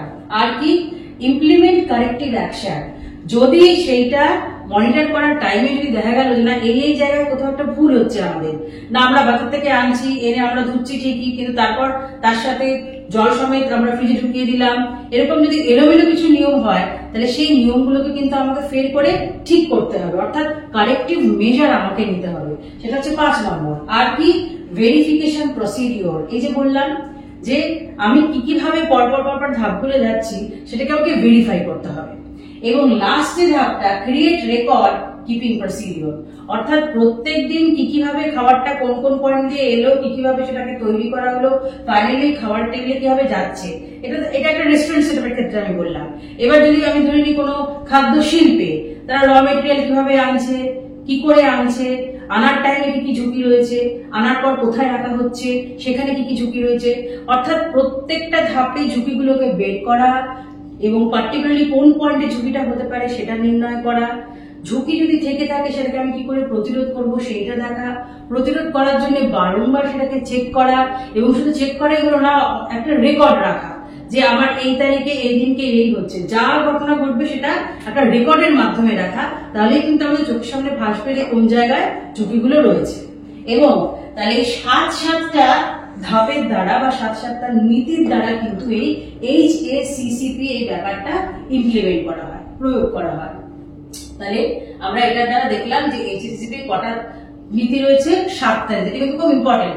নীতিগুলো অ্যাজ সাচ যদি আমি নাও বা দেখি, কিন্তু কটা নীতি রয়েছে সেটা কিন্তু খুব ইম্পর্টেন্ট প্রশ্ন হতে পারে। তাহলে HACCP মোটামুটি আমরা দেখলাম। এবার আমরা চলে যাচ্ছি পরবর্তী স্লাইডে। এই যে HACCP কথাটা আমি এতক্ষণ ধরে বললাম, এই কথাটার মধ্যে বারবারই আমার কোন দুটো কথা আসছে, বারবারই কিন্তু আমার আসছে হ্যাজার্ড এই কথাটা, আর কি আসছে ক্রিটিক্যাল কন্ট্রোল পয়েন্ট। তাহলে হ্যাজার্ডটা কি হতে পারে? হ্যাজার্ডটা 3 রকমের হতে পারে, বা 3 ধরনের উৎস থেকে হ্যাজার্ডটা আসতে পারে। ঝুঁকিটা 3 রকমের উৎস থেকে আসতে পারে। সেটা হতে পারে জৈবিক, বায়োলজিক্যাল, পোকা মাকড় অণুজীব, কিছু হতে পারে মানুষ থেকেও আসতে পারে ঝুঁকিটা। 2 নম্বর হচ্ছে কি কেমিক্যাল, অর্থাৎ কোনো রাসায়নিক দ্বারা সংক্রামিত হতে পারে খাদ্যটা। আর কি ফিজিক্যাল, বাহ্যিক কোনো কারণ হতে পারে, পড়ে গেল, নষ্ট হয়ে গেল, ধুলো ময়লা লাগলো, তাহলে এটা হচ্ছে বাহ্যিক, আলাদা ভৌত কারণ। তাহলে জৈবিক কারণ হতে পারে, রাসায়নিক কারণ হতে পারে, আর ভৌত কারণ হতে পারে। যে কোনো কারণে হতে হোক না কেন সেটা কিন্তু একটা ঝুঁকি। আর ঝুঁকি মানে আমরা সেটাকে কি বলবো? হ্যাজার্ড। খাদ্য সংক্রান্ত ঝুঁকি মানে সেটা হলো একটা হ্যাজার্ড। তাহলে HACCP এইচটা হলো কি এই নানা ধরনের ঝুঁকি। আর CCP অর্থাৎ ক্রিটিক্যাল কন্ট্রোল পয়েন্ট, এটার মানেটা হচ্ছে কি, এটার মানে হচ্ছে যে ওই যে ধাপটা, যেই ধাপে ঝুঁকিটা ঢুকে গেল খাবারে বা ঝুঁকিপূর্ণ হয়ে যাচ্ছে খাদ্য সংক্রান্ত ব্যাপারটা, তাহলে সেই পয়েন্টটা, সেই ধাপটাকে বলা হচ্ছে পয়েন্ট। ঠিক আছে, ক্রিটিক্যাল কন্ট্রোল পয়েন্ট। এবং ওই পয়েন্টেই কিন্তু আমরা কাট অফ করে দিতে পারি। আমরা কিন্তু নয় সেটাকে নিয়ন্ত্রণ করতে পারি, কন্ট্রোল, নয় সেটাকে হ্রাস করতে পারি, রিডিউস, অথবা সেটাকে একেবারে আমরা প্রতিরোধ করতে পারি। ওই ধাপগুলো যদি আমরা বের করতে পারি যে কোন কোন ধাপে আমার ঝুঁকিগুলো প্রবেশ করছে, সেই ধাপগুলোর থেকেই কিন্তু আমরা ডিরেক্টলি ঝুঁকিটাকে নয় বাদ দিতে পারি, নয় ঝুঁকিটাকে কমিয়ে দিতে পারি, অথবা সেটাকে নিয়ন্ত্রণ করতে পারি। তাহলে এটাও কিন্তু খুব ইম্পর্টেন্ট যে হ্যাজার্ড কথাটার অর্থ কি? হ্যাজার্ড কথার অর্থ হচ্ছে ঝুঁকি বা ঝুঁকির কোনো উৎস, সোর্স অফ রিস্ক। আর CCP হচ্ছে কি ওই ধাপটা, ওই পয়েন্টটা যেখানে আমি ঝুঁকিটাকে কি করতে পারবো, আমি কমাতে পারবো। তাহলে আশা করি তোমরা বুঝতে পারলে যে হ্যাজার্ড আমরা কাকে বলছি HACCP তে, আর ক্রিটিক্যাল কন্ট্রোল পয়েন্ট আমরা কাকে বলছি। এবার চলে যাচ্ছি আমরা পরবর্তী স্লাইডে। এই কথাটাও কিন্তু আমরা আমাদের সিলেবাসের মধ্যে দেখতে পাচ্ছি। কি রয়েছে কথাটা? FSSAI। এখানেও খুব ইম্পর্টেন্ট ফুল ফর্মটা। স্টুডেন্টরা তোমরা ফুল ফর্মটা কিন্তু খুব মনোযোগ সহকারে পড়বে, কারণ এটাও কিন্তু বেশ বড় একটা full form. Food safety and আছে মাঝখানে স্ট্যান্ডার্ডস অথরিটি অফ ইন্ডিয়া। এই যে স্ট্যান্ডার্ডস এর পরে কিন্তু একটা এস রয়েছে, safety, food safety and standards authority of India. তাহলে এটা কিভাবে হলো?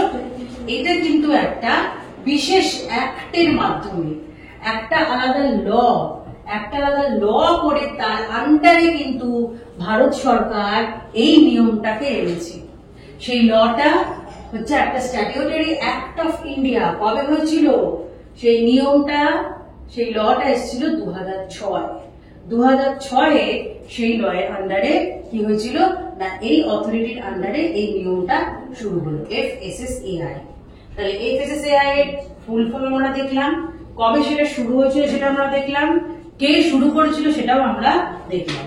এবার আমরা চলে যাচ্ছি পরবর্তী স্লাইড। তাহলে হঠাৎ করে এফএসএসএআই এর দরকার হলো কেন? না, 2006 আগে ভারতবর্ষে কি ছিল? প্রচুর কিন্তু নিয়ম ছিল, প্রচুর আইন ছিল, খাদ্য সংক্রান্ত প্রচুর আইন ছিল। কি কি আইন ছিল? প্রথমটা আমরা আমাদের খুব চেনা পরিচিত, যারা আমরা নিউট্রিশনের সঙ্গে যুক্ত তাদের আমাদের খুব চেনা পরিচিত এই নিয়মটা, যেটার নাম কি? Prevention of food adulteration act, PFA নামে আমরা জানতাম এটা। আরো অনেক গুচ্ছ খাদ্য সংক্রান্ত যে ল গুলো ছিল, যে আইনগুলো ছিল, তার মধ্যে রয়েছে ফুড প্রোডাক্ট অর্ডার, এফপিও, তারপর হচ্ছে edible oil packaging order, meat food product order, milk and milk product order এবং ভেজিটেবল অয়েল প্রোডাক্ট অর্ডার। অর্থাৎ একটা, দুটো, তিনটে, চারটে, পাঁচটা, 6টা কিন্তু খাদ্য সংক্রান্ত ল, ঠিক আছে, আইন ছিল খাদ্য সংক্রান্ত। কিন্তু এই খাদ্য সংক্রান্ত আইন এত বেশি ছিল, তার জন্য খুব প্রয়োজন ছিল একটা একক একটা আইনের। যে একটা আইন দিয়ে কি হবে? খাদ্য সংক্রান্ত কোনো রকম যদি কোনো অব্যবস্থাপনা কিছু দেখা যায়, তাহলে সেই আইনের আন্ডারে সে কিন্তু লাগু হবে। তাই তার জন্য কি করলো ভারত সরকার? 2006 আলাদা করে বিধিবদ্ধ করা হলো FSSAI, food safety and standards authority of India. এই আইনের আন্ডারে কিন্তু চলে এলো। তাহলে আমরা এই স্লাইডের মাধ্যমে আমরা কি দেখলাম? আমরা দেখলাম যে কেন এই এফএসএসএআই এর দরকার হলো। একটাই খাদ্য সংক্রান্ত আইন করার জন্য এটা প্রয়োজন হয়েছিল। এবার দেখো, আমরা চলে যাচ্ছি তাহলে এফএসএসএআই কি করে। Food safety and standards authority of India এর কাজ কি? প্রথম হচ্ছে মূল্যায়ন করা। খাদ্যের যে গুণগত মান, সেটা মূল্যায়নকারী সংস্থাই হচ্ছে কিন্তু এফএসএসএআই, অর্থাৎ ইভ্যালুয়েট ফুড স্ট্যান্ডার্ড। আর কি করছে? সব থেকে গুরুত্বপূর্ণ হচ্ছে সেই খাদ্যটা, কোন একটা খাদ্যকে যদি বাজার থেকে আমি কিনতে যাই বা বাজারে আনতে চাই, তাহলে আমার কি লাগবে? আমার একটা খাদ্য সংক্রান্ত ওটাকে বিক্রি করার একটা লাইসেন্স লাগবে, আমার সার্টিফিকেট লাগবে। তাহলে সেই লাইসেন্স আর সার্টিফিকেটটা দেবে কে? সেই এই অথরিটি কিন্তু দেবে। অর্থাৎ লাইসেন্সিং এন্ড সার্টিফিকেশন হচ্ছে আরেকটা কাজ। প্রথমটা হচ্ছে খাদ্যের গুণগত মান সংক্রান্ত এটাকে বের করা, সেটার একটা কাজ। সেকেন্ড হচ্ছে কি? লাইসেন্স আর সার্টিফিকেশন। থার্ড কাজ হচ্ছে কি? পরিদর্শন করা, যে আমি ঠিক ভাবে খাবারটাকে বিক্রি করছি কিনা, যা বলছি সেটাই আমার আছে কিনা, অর্থাৎ মনিটরিং অ্যান্ড ইন্সপেকশন। আর কি না, যারা খাদ্য সংক্রান্ত ছোটখাটো ব্যবসা শুরু করতে চায়, কিভাবে করবে, কি কি নিয়ম তারা জানবে, তাদের কি করা? ক্যাপাসিটিটাকে বিল্ড করা, তাদের যে ক্ষমতা সেই ক্ষমতাটাকে বৃদ্ধি করা, অর্থাৎ এফিসিয়েন্সি ইনক্রিমেন্ট।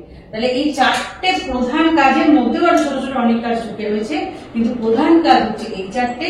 যে খাদ্যের গুণগত মান সংক্রান্ত নির্ণয়করণ, এটা প্রথম কাজ। লাইসেন্স এবং সার্টিফিকেট দেওয়া। মনে করেন একজন, যদি আমি আজকে মনে করি আমি কালকে একটা আচারের ফ্যাক্টরি দিতে চাই, আচার বোতলে করে আমি বিক্রি করতে চাই, তাহলে আমি কিন্তু চাইলে সেটা পারবো না। আমাকে বিক্রি করার জন্য কি করতে হবে? আমাকে একটা লাইসেন্স জোগাড় করতে হবে, একটা সার্টিফিকেট জোগাড় করতে হবে। তাহলে সেই লাইসেন্সটা আমি কোথা থেকে পাবো? এই এফএসএসএআই থেকেই কিন্তু পাবো। এবং দেখবে তোমরা পরবর্তীকালে দেখবে যে কোনো খাবারের প্যাকেট বলো বা খাদ্য সংক্রান্ত কিছু বলো না কেন, দেখবে সেই প্যাকেটের পিছনে বা সেই শিশির গায়ে কিন্তু একটা এফএসএসএআই লিখে একটা নম্বর দেওয়া। সেই নম্বরটাই কিন্তু হচ্ছে এফএসএসএআই দেওয়া লাইসেন্স নাম্বার। তাহলে এটা একটা খুব ইম্পর্টেন্ট কাজ যেটা এফএসএসএআই করছে। তাহলে এর আন্ডারে কি কি নিয়ম রয়েছে, রেগুলেশনস, তারা কি কি নিয়ম ফলো করতে হবে? দেখো, licensing and food business registration regulation. আর কি? প্যাকেজিং এর ক্ষেত্রে, লেবেলিং এর ক্ষেত্রে কিন্তু আমাকে নিয়ম মেনে চলতে হবে। আমার ভিতরে একটা জিনিস রয়েছে, বাইরের লেভেলে আমি অন্যরকম লিখে দিলাম, সেটাও কিন্তু এই এফএসএসএআই দেখে। অর্থাৎ যা যা আমার লেভেলে থাকার দরকার সেটাই কিন্তু আমাকে লেভেলে রাখতে হবে। কার কথা মেনে? না, এফএসএসএআই এর কথা মেনে আমাকে করতে হবে সেটা। প্যাকেজিং এন্ড লেবেলিং রেগুলেশন, এগুলো সব 2011 সালে হয়েছে। Food product quality and food additive regulation, অর্থাৎ আমি যে খাদ্যের মধ্যে কোনো বস্তু আমি সংযুক্তকরণ করতে চাইছি, সেই সংযুক্তিটা আমার কি আদৌ নিয়ম মেনে করা হয়েছে? তাহলে সেইটা সংক্রান্ত যে নিয়মগুলো সেটাও কিন্তু এই এফএসএসএআই বের করে, এবং সেই নিয়ম মেনেই কিন্তু আমি খাদ্যের মধ্যে কোনো বস্তুকে সংযুক্ত করতে পারবো। আর কি? পলিউশন টক্সিন রেসিডিউ রেগুলেশন, অর্থাৎ খাদ্যটাকে তৈরি করার টাইমে কোনোভাবেও সেটা কোনো পলিউশন ঘটেছে কিনা, বা কোনো বিষাক্ত পদার্থ তার মধ্যে ঢুকে আছে কিনা, টক্সিন বা কোনো এমন কিছু রেসিডিউ, কোনো পদার্থ তার মধ্যে ফাইনালি তৈরি হয়ে গেল কিনা যেটা কিনা স্বাস্থ্য সংক্রান্ত নয়, সেই ব্যাপারটাও কিন্তু কে চেক করবে? এফএসএসএআই। তাহলে এত কিছু যদি ক্লিন চিট পাওয়া যায়, এত কিছু নিয়ম মেনে, তবে কিন্তু বাজারে কোনো খাবার বিক্রি করা যাবে, বা কোনো খাদ্য শিল্প বা পণ্য ইত্যাদি সেটা কিন্তু বিক্রি করা যাবে, বা শিল্পটাকে রান করা যাবে, কোনো ফুড ইন্ডাস্ট্রি রান করা যাবে। তাহলে মোটামুটি আমরা সংক্ষেপে আমরা জানলাম যে এফএসএসএআই তার কাজগুলো কি, এবং কি কি নিবন্ধকরণ রয়েছে, কি কি রেগুলেশনস রয়েছে, এবং তারা কি কি করছে। তাহলে এবার আমরা চলে যাচ্ছি আমাদের পরবর্তী স্লাইডে। এটা একটা দেখানোর জন্য এসে দেখো, এখানে যে কোনো একটা মনে করো যে কোনো কোম্পানির একটা রিফাইনার, হ্যাঁ, তাহলে সেইখানে আমরা কি দেখতে পাই? এর একটা লেভেল দেখতে পাই। সেই লেভেলের শেষে কিন্তু আমরা, তোমরা আজকেই বাড়িতে গিয়ে বা মাকে বলতে পারো যে আমাকে একটা দেখা হতো কিরকম দেখতে প্যাকেটটা, সেখানে কিন্তু অবশ্যই তোমরা এই চিহ্নটা দেখতে পাবে, এবং তার তলায় একটা লাইসেন্স নাম্বার দেখতে পাবে। যে কোনো খাদ্য সংক্রান্ত কোনো প্যাকেটে হোক তোমরা কিন্তু দেখতে পাবে। তাহলে এখান থেকে বুঝতে পারছো যে কতটা দরকার ছিল এটা। এতগুলো আইন ছিল খাদ্য সংক্রান্ত, সবকটা আইনটি কার মধ্যে আনা হলো? একটার মধ্যে আনা হলো, এফএসএসএআই। তাহলে এটা আমরা দেখলাম। এবার দেখো আরেকটা এখানে চট করে যেটা আমি তোমাদেরকে বলতে চাইছি, সেটা হলো দেখো, এটা মনে করো একটা কোনো খাবার, টিনের মধ্যে কোনো একটা খাবার বিক্রি হয়েছে, সেখানে অবশ্যই আমি সেখানে খাবারের নামটা সবার একটা লেভেলের মধ্যে কি কি থাকা উচিত সেটাও কিন্তু কে বলে দেবে? এফএসএসএআই বলে দেবে। ভারতবর্ষের ক্ষেত্রে সেটা এফএসএসএআই বলে দেবে। সেই লেভেলের মধ্যে সেই খাবারের নামটা থাকবে, কি খাবার, যারা তৈরি করেছে খাবারটা, অর্থাৎ ম্যানুফ্যাকচারার, যারা প্রস্তুতকারক যারা, তাদের নাম থাকবে, কতদিন ওটা ভালো থাকবে, তার মধ্যে দেখবে দুখানা জিনিস দেখতে পাবে, use by or best before, এরকম তারিখটা দেওয়া থাকবে, সেটা থাকতে হবে লেভেলে। কতটা ওজন বা কটা পিস রয়েছে তার মধ্যে সেটাও কিন্তু থাকবে, ওজনটা অবশ্যই থাকবে লেখা, গ্রামে হোক কেজিতে হোক। আর কি কি দিয়ে তৈরি, লিস্ট অফ ইনগ্রেডিয়েন্টস, সেইটা পরপর লেখা থাকবে। এবং বিশেষ করে যদি কোনো উপাদান অ্যালার্জি তৈরি করে, তাহলে সেখানেও কিন্তু অ্যালার্জি বলে আলাদা করে নোট দেওয়া থাকবে, ফুড অ্যালার্জি ইনসাইড বলে নোট দেওয়া থাকবে। আর কি না, কিভাবে সেটাকে সংরক্ষণ করতে হবে দেখবে লেখা থাকবে, স্টোর আন্ডার 5 ডিগ্রি সেলসিয়াস বা ক্যান বি কেপ্টেবল ফর 12 মান্থস, এরকম ভাবে লেখা থাকবে। তাহলে এই যে লেভেলিং এ কি কি যাবে, সেই রেগুলেশন, সেই নিয়মগুলো কিন্তু কি বলে দেয় ভারতবর্ষের ক্ষেত্রে, সেই নিয়মগুলো বলে দেয় এফএসএসএআই। তাহলে খুব সংক্ষেপে আমরা জানলাম যে এফএসএসএআই ব্যাপারটা কি, তারা কি কি কাজ করে, এবং আমরা এই এফএসএসএআই লাইসেন্সের ক্ষেত্রে কি কি দেখতে পাবো। আচ্ছা, এবার দেখো আরো একটা নতুন টার্ম আমরা জানতে চলেছি, সেটা হচ্ছে কি কোডেক্স অ্যালিমেন্টারিয়াস। কোডেক্স অ্যালিমেন্টারিয়াস লাতিন ভাষায়, এবং ইংরেজিতে যদি আমরা দেখি তার অর্থ, তার মানে হচ্ছে খাদ্য আইন বা খাদ্য সংক্রান্ত কোনো কোড। কিছু আমি বলতে চাইছি খাদ্যটাকে নিয়ে, তাহলে সেটাকে ছোট করে যদি বলি তাহলে সেটাকে আমরা বলি কোড। তাহলে খাদ্য সংক্রান্ত কোনো কোড বা খাদ্য সংক্রান্ত কোনো ল, এটাকেই বলা হচ্ছে কোডেক্স অ্যালিমেন্টারিয়াস। তাহলে কোডেক্স অ্যালিমেন্টারিয়াস হচ্ছে কি? কোডেক্স অ্যালিমেন্টারিয়াস হচ্ছে কিন্তু বিশেষ একটা বিধি, বিশেষ একটা নিয়ম, এবং কি নিয়ম, খাদ্য সংক্রান্ত আমি যে অনুশীলনগুলো করছি সেইগুলো, তার নির্দেশিকাগুলো, সমস্ত কিছু কিন্তু একটা ছাতার আন্ডারে, যার নাম হচ্ছে কোডেক্স অ্যালিমেন্টারিয়াস। এবং এটা কিন্তু শুধু যেরকম এফএসএসএআইটা আমরা কি বললাম, আমরা বললাম ভারতবর্ষের ক্ষেত্রে দেখে, কিন্তু এটা কিন্তু সারা বিশ্বব্যাপী কিন্তু এটা রিকগনাইজ করা, হ্যাঁ, সারা বিশ্বব্যাপী, ইন্টারন্যাশনালি। তাহলে তারা কি করছে, তারা মান দেখছে, স্ট্যান্ডার্ড খাদ্যের মান, বিভিন্ন অনুশীলন যেগুলো করা হচ্ছে খাদ্য সংক্রান্ত, কোডস অফ প্র্যাকটিস সেগুলো বলছে, বিভিন্ন নির্দেশিকা গাইডলাইন দিচ্ছে এবং অনুমোদন দিচ্ছে।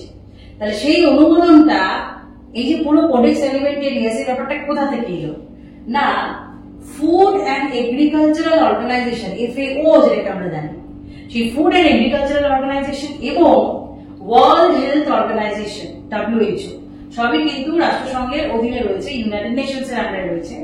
তারা একটা কমিশন তৈরি করলো, সেই কমিশনের নাম হচ্ছে কি কোডেক্স অ্যালিমেন্টারিয়াস কমিশন। এবং এই কমিশনই কি করলেন, তারা এই যাবতীয় নিয়মাবলীগুলো বললেন।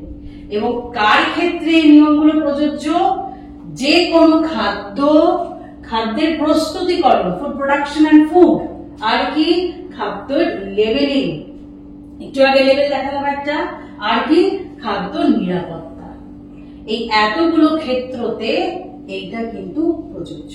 তাহলে আমরা জানলাম কোডেক্স অ্যালিমেন্টারিয়াস ব্যাপারটা কি। এবার আমরা চলে যাচ্ছি আমাদের পরবর্তী স্লাইডে, সেখানে আমরা দেখছি খাদ্য সংরক্ষণ। তাহলে খাদ্য সংরক্ষণ হচ্ছে কি না, খাবারটাকে আমি অনেক দিন ধরে যে অবস্থায় আমি পেয়েছিলাম সেই অবস্থায় আমি রাখার চেষ্টা করব, সেটাই কিন্তু অ্যাকচুয়ালি খাদ্য সংরক্ষণ। তাহলে খাদ্য সংরক্ষণের মূল আমার লক্ষ্য কি হবে না, আমি যাতে অনেক দিন ধরে রাখতে পারবো সেটাকে, প্রিজার্ভ ফুড ফর পরবর্তী ক্ষেত্রে আমি যদি ব্যবহার করতে পারি। আমার এখন খাবারটার ব্যবহার নেই বা প্রয়োজন নেই, আমি খাবারটাকে রেখে দিতে চাই। এই যে রেখে দেওয়ার ব্যাপারটা, যাতে আমি পরে ব্যবহার করতে চাই, সেই কিভাবে রাখবো, কেন রাখবো, কি করে রাখবো, সেটাই কিন্তু পুরোটা চলে আসবে এই খাদ্য সংরক্ষণের আন্ডারে। ঠিক আছে, তাহলে আমরা দেখে নিই এবারে খাদ্য সংরক্ষণ ব্যাপারটা তাহলে কি বলতে চাইছে। দেখো, তাহলে খাদ্য সংরক্ষণ হচ্ছে কি একটা পদ্ধতি, এবং সেই পদ্ধতিটা কি, সেটা কিন্তু একটা প্রয়োগ, অ্যাপ্লিকেশন। কার কার প্রয়োগ না, খাদ্য বিজ্ঞান, ফুড সায়েন্স। আর কিসের প্রয়োগ না, খাদ্য প্রযুক্তি। খাদ্য প্রযুক্তি না থাকলে কিন্তু অনেক খাদ্য আমরা সংরক্ষণ করতে পারতাম না। তাহলে খাদ্য বিজ্ঞানের জ্ঞান লাগবে, খাদ্য প্রযুক্তির জ্ঞান লাগবে, খাদ্য অণুজীব বিদ্যা, ফুড মাইক্রোবায়োলজি, এই তিনটি ক্ষেত্রর জ্ঞানকে কাজে লাগিয়ে বা প্রয়োগ করে কি করা হবে না, প্রতিরোধ করা হবে। কি প্রতিরোধ করা হবে, অণুজীবের প্রবেশ, খাদ্যের মধ্যে অণুজীবের প্রবেশটাকে প্রতিরোধ করা হবে, অথবা যদি প্রবেশ করেও বা গিয়ে থাকে সেই অণুজীবের বৃদ্ধিটাকে প্রতিরোধ করা হবে। That is either entry or growth of microbes. আর কারা কারা, পোকামাকড় হতে পারে, ইনসেক্টস, এবং এগুলোর দ্বারা খাদ্যের যে পচন হতে পারে সেটাকে প্রতিরোধ করা, প্রিভেন্ট স্পয়েলেজ। এই এত কিছু করে কি করা হবে, খাদ্যটাকে নিরাপদ রাখা হবে এবং খাদ্যের গুণাগুণ, বিশেষ করে পুষ্টিগুণটাকে যেই অবস্থায় আমরা পেয়েছিলাম সেই অবস্থায় আমরা ধরে রাখতে পারবো। অর্থাৎ keep food unharmed and retain flavour and nutritive value. তাহলে খাদ্য সংরক্ষণ, ফুড প্রিজার্ভেশন হলো একটা পদ্ধতি বিশেষ, এবং এটা হচ্ছে একটা প্রয়োগিক বিজ্ঞান। প্রয়োগ করা হচ্ছে বিজ্ঞানকে, কোন কোন বিজ্ঞানকে প্রয়োগ করে, খাদ্য বিজ্ঞান, খাদ্য প্রযুক্তি, খাদ্য অণুজীব বিদ্যার জ্ঞানকে প্রয়োগ করে খাদ্যের মধ্যে যাতে কোনো রকম অণুজীব না প্রবেশ করতে পারে বা প্রবেশ করলে যাতে বৃদ্ধি না হয়, তার দ্বারা খাদ্যকে দীর্ঘদিন ধরে আমরা ভালো রাখতে পারবো এবং স্বাস্থ্যসম্মত রাখতে পারবো। তাহলে আমরা দেখলাম যে খাদ্য সংরক্ষণ বলতে আমরা কি বুঝি। এবার চলে যাচ্ছি আমি পরবর্তী স্লাইডে। তাহলে খাদ্য সংরক্ষণ কি উদ্দেশ্যে আমি করব, আমরা একটু আগে সংজ্ঞাটা দেখলাম, সংজ্ঞার মধ্যেই কিন্তু আমরা অনেকটা উদ্দেশ্য পেয়ে গেছি। প্রথম হচ্ছে খাদ্যটাকে নিরাপদ রাখতে হবে, অর্থাৎ আমার ফুড সেফটি কাজে আসবে, সবার আগে ফুড সেফটি কাজে আসবে। সেকেন্ড পয়েন্ট হচ্ছে কি না, এক্সটেন্ড শেলফ লাইফ, অর্থাৎ খাদ্যটাকে আমি যতদিন ভালো রাখতে পারবো, অবিকৃত অবস্থায় রাখতে পারবো, যেরকম অবস্থায় আমি পেয়েছিলাম, সেটাকে বলা হচ্ছে খাদ্যের জীবনকাল, হ্যাঁ, বা শেলফ লাইফ। সেই জীবনকালকে আমি কি করতে পারবো, বাড়াতে পারবো। কি করে, খাদ্য সংরক্ষণ করে। আর কি, খাদ্যের যে গুণাগুণ সেটাকে আমি বজায় রাখতে পারবো, quality retention, reduce food waste. যদি মনে করো যদি আমি স্টোর করে না রাখতে পারতাম, যদি সংরক্ষণ ব্যাপারটাই না থাকতো, তাহলে একটু বেশি হলেই আমাকে সেটাকে ফেলে দিতে হতো, কারণ আমি রাখতে পারছি না, আমি জানি না কিভাবে সংরক্ষণ করতে হয়। তাহলে এর দরুন যে অপচয় হতো, সেই অপচয় কিন্তু আমরা রোধ করতে পারছি খাদ্য সংরক্ষণ দ্বারা। এবং খাদ্যের যে অ্যাভেলেবিলিটি সেটাকেও আমি বাড়াতে পারছি, যতটা খাদ্য আমার প্রয়োজন তার থেকে অনেক বেশি পেতে পারছি। কেন না, আমি খাদ্যকে সংরক্ষণ করে রেখেছি। আমার সুবিধা দিচ্ছে, কনভিনিয়েন্স দিচ্ছে। আর কি না, অনেক ক্ষেত্রে খাদ্য সংরক্ষণ দ্বারা কিন্তু পুষ্টিমূল্য বাড়ানো যায়। এবং অবশ্যই খাদ্য সংরক্ষণ দ্বারা আমি খাদ্যে একটা বৈচিত্র্য আনতে পারি, নানা রকমের কিন্তু খাদ্য আমি পেতে পারি যদি আমি খাদ্যকে সঠিক করে সংরক্ষণ করে রাখতে পারি। তাহলে এগুলো হচ্ছে ছোট ছোট কিছু লক্ষ্য বা উদ্দেশ্য যেগুলো নিয়ে খাদ্যকে সংরক্ষণ করা হয়। এবার আমরা চলে যাচ্ছি কিছু নীতি যার উপর ভিত্তি করে খাদ্যকে সংরক্ষণ করা হচ্ছে। তাহলে একদিকে আমরা দেখছি নীতিগুলো, আর একদিকে আমরা দেখছি হচ্ছে গিয়ে পদ্ধতিগুলো। প্রথম হচ্ছে কি না, proper handling of foodstock and creating hygienic environment, অর্থাৎ স্বাস্থ্যসম্মত একটা খাদ্য সংক্রান্ত পরিবেশ তৈরি করা। তার জন্য আমাকে কি করতে হবে? তার জন্য আমাকে যাতে অণুজীব না প্রবেশ করতে পারে খাদ্যে সেটাকে দেখতে হবে। তাহলে অণুজীব যাতে একেবারেই প্রবেশ না করতে পারে সেটা হচ্ছে অ্যাসেপসিস মেথড। তারপরের নীতিটা আমি কি দেখছি? তারপরের নীতি আমি দেখছি destruction or inactivation of food enzymes. খাদ্যের অন্তর্গত কিছু উৎসেচক থাকে যেগুলো কিন্তু অনেক ক্ষেত্রে খাদ্য পচনের জন্য দায়ী। তাহলে সেই উৎসেচক গুলোকে যদি আমি অকেজ করে দিতে পারি কোনো পদ্ধতির দ্বারা, তাহলে আমি খাদ্যের পচন রোধ করতে পারবো। আর খাদ্যের পচন রোধ করছি মানে আমি কি করছি? খাদ্যটাকে সংরক্ষিত রাখতে পারছি। তাহলে এরকম এনজাইম গুলোকে অকেজ করে রাখার যে পদ্ধতি সেগুলো হচ্ছে ব্লাঞ্চিং বা প্রেসার কুকিং বা নির্বীজকরণ, স্টেরিলাইজেশন। আর কি না, যে তাপমাত্রায় খাদ্য পচে যেতে পারে, খাদ্যের পচন শুরু হয়ে যেতে পারে, সেই তাপমাত্রা অব্দি আমি খাদ্যটাকে নিয়ে যাবো না। অর্থাৎ change in temperature that spoils food. তাহলে কিভাবে নিয়ে যেতে পারবো না আমি যদি সেটাকে ফ্রিজে তুলে রাখি? তাহলে রেফ্রিজারেশন, ফ্রিজিং, এই মেথড গুলো কি করা হচ্ছে না, ওই তাপমাত্রাটা রেখে দিচ্ছে যে তাপমাত্রায় খাদ্যের মধ্যে থাকা অণুজীবগুলো আর বৃদ্ধি করতে পারছে না, তা অকেজ হয়ে যাচ্ছে। এই একই ক্ষেত্রে কিন্তু যদি উচ্চ তাপমাত্রা ব্যবহার করা হয়, নয় উচ্চ তাপমাত্রা অথবা খুব নিম্ন তাপমাত্রা ব্যবহার করে কিন্তু আমরা এই ব্যাপারটাকে করতে পারি। আর কি না, খাদ্যের মধ্যে থেকে জল অপসারণ, ময়েশ্চারটা রিমুভ করতে হবে। কারণ আমরা জানি যে অণুজীবরা তখনই বাড়তে পারবে যখন খাদ্যের মধ্যে পর্যাপ্ত জল রয়েছে।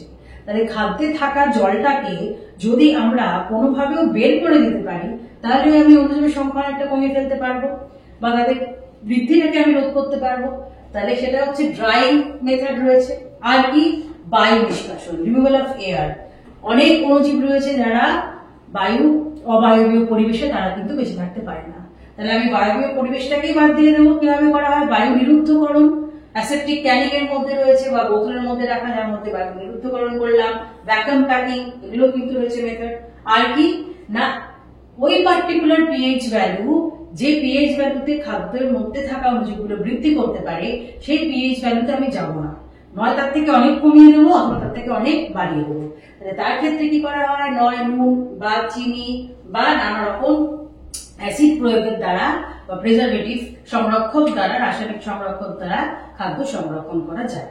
তাহলে আমরা মূলত 5-6 রকমের নীতি পড়লাম, যে নীতিগুলোর উপর ভিত্তি করে খাদ্যকে বিভিন্ন পদ্ধতির দ্বারা সংরক্ষণ করা হয়। এবার আমরা চলে যাচ্ছি আমাদের পরবর্তী স্লাইডে। সেখানে আমরা দেখব কিছু ঘরোয়া পদ্ধতি, যে পদ্ধতির দ্বারা খাদ্যকে কিন্তু আমরা বহু যুগ ধরে সংরক্ষণ করে আসছি। প্রথমটা খুব চেনা পদ্ধতি, অর্থাৎ রন্ধন। তাই রন্ধন করলে কিভাবে আমি খাদ্যকে সংরক্ষণ করতে পারবো? রন্ধন অতি অবশ্যই যদি 100 ডিগ্রির উপরে তাপমাত্রাটাকে আমি নিয়ে যেতে পারি রন্ধনের ক্ষেত্রে, তাহলে সেক্ষেত্রে কি হবে? বারবার এই একই কথা আসছে, খাদ্যে থাকা অণুজীবগুলো কিন্তু আস্তে আস্তে মৃত্যুবরণ করছে, অথবা যদি মৃত্যুবরণ নাও বা করে তারা কিন্তু আর ওই বৃদ্ধি করার দশায় থাকছে না।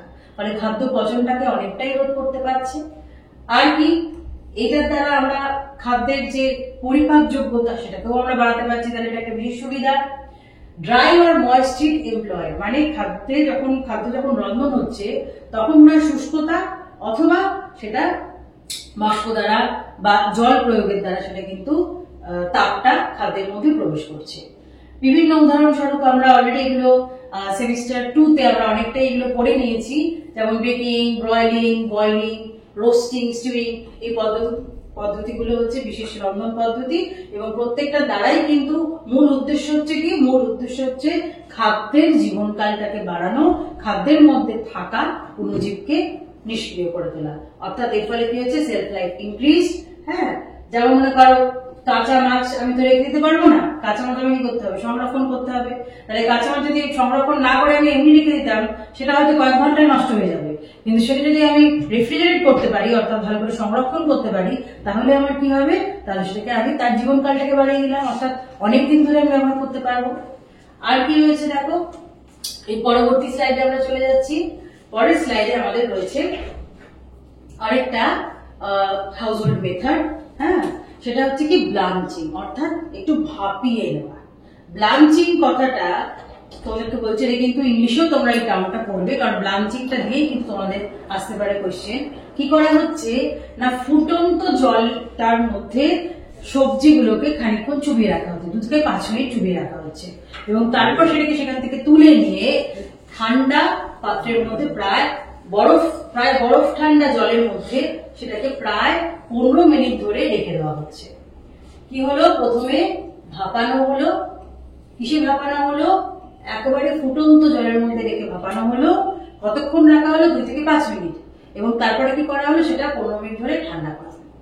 কার মধ্যে ঠান্ডা করা হলো? বরফ জল। তাপমাত্রা ভীষণ ইম্পর্টেন্ট। ব্লাঞ্চিং এর ক্ষেত্রে কি তাপমাত্রা প্রয়োগ হয়? 94 থেকে 100 ডিগ্রি সেলসিয়াস। এবং সব থেকে ইম্পর্টেন্ট যেটা, এই যে পদ্ধতিটা, খাদ্যের মধ্যে থাকা, খাদ্যের অভ্যন্তরীণ যে উৎসেচক গুলো, যেটা অনেক ক্ষেত্রে দায়ী খাদ্যের পচন ঘটাতে, সেই উৎসেচক গুলোকে কিন্তু নিষ্ক্রিয় করে তোলে। হ্যাঁ, deactivate enzyme and prevents self decay. Self decay মানে খাদ্য নিজে থেকেই কিন্তু একটা টাইমের পর পচতে থাকে। তাহলে সেই পচে যাওয়ার কারণটা হচ্ছে কি সেলফ ডিকে, অর্থাৎ তার মধ্যেই রয়েছে উৎসেচক, এবং উৎসেচকের জন্যই কিন্তু তার ক্রিয়ার জন্য খাবারটা আস্তে আস্তে নষ্ট হয়ে যায়। তাহলে এই যে উৎসেচক যেগুলো খাবারটাকে নষ্ট করতে পারে, সেই উৎসেচক গুলোকে কিন্তু নিষ্ক্রিয় করার একটা বিশেষ পদ্ধতি হলো ব্লাঞ্চিং। আর কি করছে না, অনেক ক্ষেত্রে ক্যানিং এর আগে ব্লাঞ্চিং করা হয়, খুব সুবিধা হয় ক্যানিংটা করতে, এবং ব্লাঞ্চ করা কোনো সবজির খোসাটাকে ছাড়াতে, অর্থাৎ deskinning of the food becomes much easy. খুব সহজে খোসাটাকে ছাড়িয়ে নিতে পারবো যদি ব্লাঞ্চিং করা হয়। আর এর ফলেও অনেক ক্ষেত্রে কি হয়, ফ্লেভার বাড়তে পারে বা খাদ্যের মধ্যে আমরা ভ্যারাইটি আনতে পারি। তাহলে আমরা করলাম হলো বিশেষ হাউসহোল্ড খাদ্য সংরক্ষণ পদ্ধতি, ঘরোয়া পদ্ধতি, যেটা হলো ব্লাঞ্চিং। এরপর আমরা চলে যাচ্ছি পরবর্তী মেথডে, সেটা হচ্ছে স্ফুটন, বয়লিং।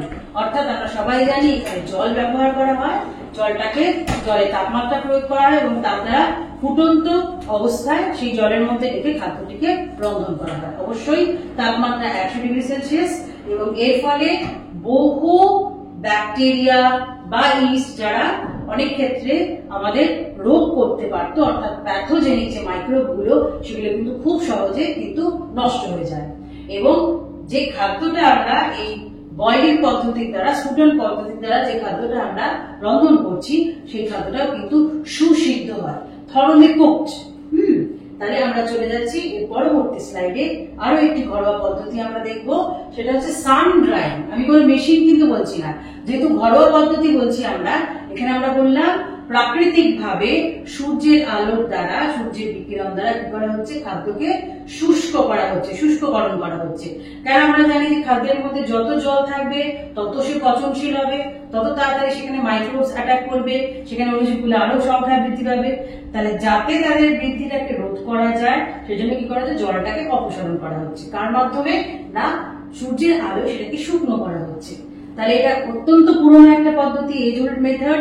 এবং কি করা হয়, এর দ্বারা আমরা বহু অণুজীবকে আমি একেবারে বাইরে বের করে দিতে পারি, বা প্রবেশের পথটাকে একেবারে আমি বন্ধ করে দিতে পারি, কারণ খাবারের মধ্যে জল নেই, ঢুকবে না সে।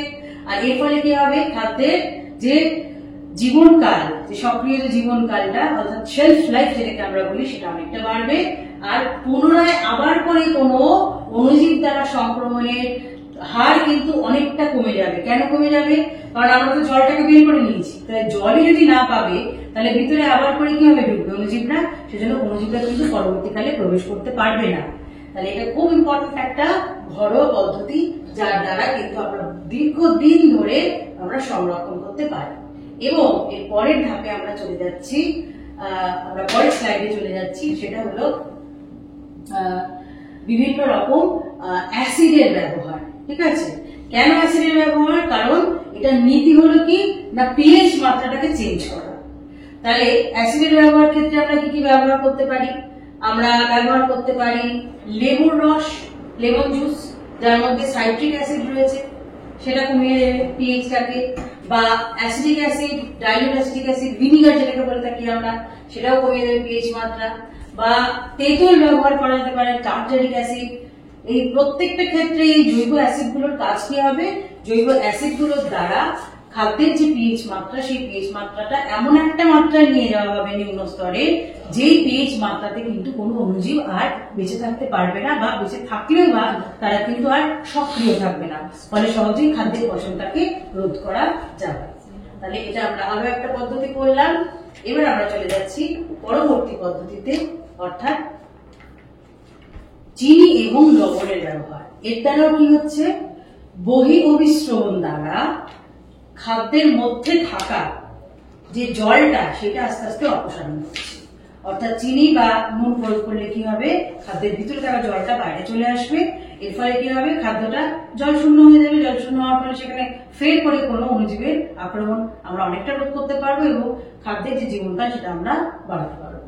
এটা আরো একটা পদ্ধতি আমরা দেখলাম। আর কি খুব চেনা পদ্ধতি আমাদের ফ্রিজিং আর রেফ্রিজারেশন। অর্থাৎ আমরা হিমায়ন করি, শীতলীকরণ করি খাদ্যের, আমরা ফ্রিজের তাকের মধ্যে রাখলাম, সেটা শীতল রাখলাম, শীতলীকরণ, এবং কিছু কিছু খাদ্যকে আমরা কি করি? একেবারে ফ্রিজারের মধ্যে ঢুকিয়ে দিই, যেটা হিমায়ন বলতে পারি আমরা, একেবারে আইস কোল্ড অবস্থায় সেটাকে রাখা হয়। দেখো এখানে দুটো ছবি দিয়ে সেটাকে বোঝানোর চেষ্টা হয়েছে। তাহলে এই দুটোর পার্থক্য হচ্ছে কি? যখন তাপমাত্রা মোটামুটি 15 ডিগ্রি, তখন সেটা আমরা বলছি রেফ্রিজারেশন, অর্থাৎ শীতলীকরণ। এবং যদি তাপমাত্রাটা 0-র নিচে -18 হয়ে যায়, তখন সেই তাপমাত্রায় যখন আমরা খাদ্যকে সংরক্ষণ করছি, সেটাকে আমরা বলছি হিমায়িতকরণ বা ফ্রিজিং। তাহলে এই রেফ্রিজারেশনের ক্ষেত্রে, শীতলীকরণের ক্ষেত্রে কি হচ্ছে? যে অণুজীবের বৃদ্ধি কিন্তু আমরা রোধ করছি, যার জন্য কোনো অণুজীবের কোনো ক্রিয়া ঘটে না। আর ফ্রিজিং এর ক্ষেত্রে কি ঘটছে? হিমায়িতকরণের ক্ষেত্রে না, অনেক অণুজীব কিন্তু মরে যাচ্ছে, তারা আর বংশবৃদ্ধি করতে পারছে না। আর রেফ্রিজারেশনের ক্ষেত্রে, শীতলীকরণের ক্ষেত্রে খাদ্যের মধ্যে থাকা যে জলের অণুগুলো রয়েছে, সেগুলো একেবারে যেরকম অবস্থায় থাকে ওই অবস্থায় থাকছে, তাদের কোনো পরিবর্তন হচ্ছে না, আনচেঞ্জ। কিন্তু যখন হিমায়িতকরণ করা হচ্ছে, তখন কি করা হচ্ছে? সেই জলের অণুগুলো কিন্তু আস্তে আস্তে বরফে পরিণত হচ্ছে, কারণ তাপমাত্রাটা কিন্তু এক্ষেত্রে অনেকটাই কম। তাহলে এটাও কিন্তু আজকাল আমাদের সবার বাড়িতে রেফ্রিজারেটর রয়েছে। এই রেফ্রিজারেশন, ফ্রিজিং এই দুটোই কিন্তু বেশ ভালো রকম ভাবে একটা ঘরোয়া পদ্ধতি হিসেবে আমরা ধরতে পারি, যার দ্বারা আমরা খাদ্যকে সংরক্ষণ করতে পারবো। তাহলে মোটামুটি আমাদের সংরক্ষণ ব্যাপারটা আমরা জানলাম, এবং বিভিন্ন খাদ্য স্বাস্থ্য বিধি সংক্রান্ত যে নিয়মাবলী বা নিয়মগুলো যারা করেছে, সেই সংস্থাগুলো সম্পর্কে বা সেই নিয়মগুলো, আইনগুলো সম্পর্কে আমরা জানলাম। এবার চট করে আমরা কয়েকটা সামান্য যে কোয়েশ্চেন আসতে পারে আমাদের থার্ড সেমিস্টারে, সেরকম কয়েকটা আমরা 2-3টে আলোচনা করব। দেখো এখানে প্রথম কোয়েশ্চেনটা রয়েছে, what is the full form of FSSAI?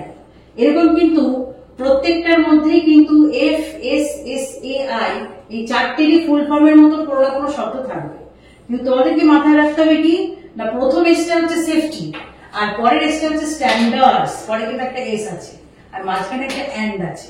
তাহলে food safety and standards authority of India, এইটা হচ্ছে আমার কারেক্ট আনসার। তারপরে কোশ্চেন দেখো, যে খাদ্য স্বাস্থ্য বিধি এবং খাদ্য নিরাপত্তার ক্ষেত্রে 4টে সি আমরা কাকে বলবো? এটা একদম প্রথমে আমরা আলোচনা করেছি। প্রথমে থাকছে ক্লিন, পরিষ্কার, তারপর হচ্ছে কি না ক্রস সংক্রমণ প্রতিরোধ, ক্রস কন্টামিনেশন প্রিভেনশন, তারপর থাকছে রন্ধন, এবং তারপর থাকছে হচ্ছে সেটাকে ঠান্ডা করার চিহ্ন। তাহলে খুব সহজে এটা আমরা করতে পারবো। চলে যাচ্ছি আমরা পরের কোয়েশ্চেনে, যে what should be the minimum cooking temperature to prevent food spoilage? অর্থাৎ খাদ্যের পচন রোধের জন্য ন্যূনতম কত তাপমাত্রায় খাদ্যকে রাখা উচিত? এখানে দেখো একটা রয়েছে 100, 180, 30। এই তিনটা একেবারেই হবে না, কারণ আমরা জেনে নিয়েছি একদম শুরুর দিকে স্লাইডে, যেটা ডেঞ্জার জোন কোনটা, 60-এর উপরে নেই ডেঞ্জার জোন, আবার 5-এর নিচে নেই ডেঞ্জার জোন। তাহলে কোন তাপমাত্রায় রাখবো আমরা? 63 ডিগ্রি সেলসিয়াসে রন্ধন করতে হবে। এবার দেখো এটা একটা কেস বেসড কোয়েশ্চেন। কি বলছে, যে একজন ক্ষুদ্র ব্যবসায়ী, ঠিক আছে, স্মল স্কেল ফুড ম্যানুফ্যাকচারার, খাদ্য প্রস্তুতিকরণ একজন ব্যবসায়ী, নাম ওয়াই, ঠিক আছে, সে একটা নতুন খাদ্য সংক্রান্ত বিজনেস স্টার্ট করতে চায়, want to set up a new business and launch their product. What are the needful things to be done by Y Enterprise? তাহলে এই Y Enterprise কি করবে? সে নতুন যদি কোনো একটা খাদ্য সংক্রান্ত সে বিজনেস স্টার্ট করতে চায়, তাহলে তার কি করবে? Get registered by HACCP, HACCP দ্বারা সে কি নিবন্ধকরণ করবে তার আন্ডারে? Get registered and obtain license from FSCI, সে কি এফএসসিআই থেকে নিবন্ধকরণ করবে এবং তার থেকে লাইসেন্স নেবে ওটা খোলার জন্য। Get registered and obtain license from HSCCP আর গেট রেজিস্টার্ড বাই কোডেক্স। ভারতবর্ষের ক্ষেত্রে আমরা জানি যে খাদ্য সংক্রান্ত কোনো লাইসেন্স, খাদ্য সংক্রান্ত কোনো ব্যবসা শুরু করার জন্য সবার আগে কার থেকে আমার নিতে হবে লাইসেন্সটা? এফএসসিআই।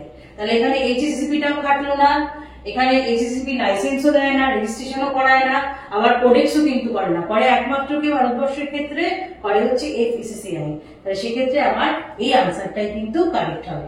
তাহলে মোটামুটি আমরা এই ভিডিওর মাধ্যমে আমরা দেখলাম খাদ্য নিরাপত্তার কিছু নিয়ম দেখলাম এবং খাদ্য সংক্রান্ত ঘরোয়াভাবে আমরা কিভাবে খাদ্যকে সংরক্ষণ করতে পারবো সেটাও আমরা বললাম। এরকম ধরনের ছোট ছোট কোয়েশ্চেন প্র্যাকটিস করবে, দেখবে আমি আশা করছি নিশ্চয়ই তোমরা সেমিস্টার 3 তে এই অংশ থেকে যে কোয়েশ্চেন গুলো আসবে তোমরা করতে পারবে।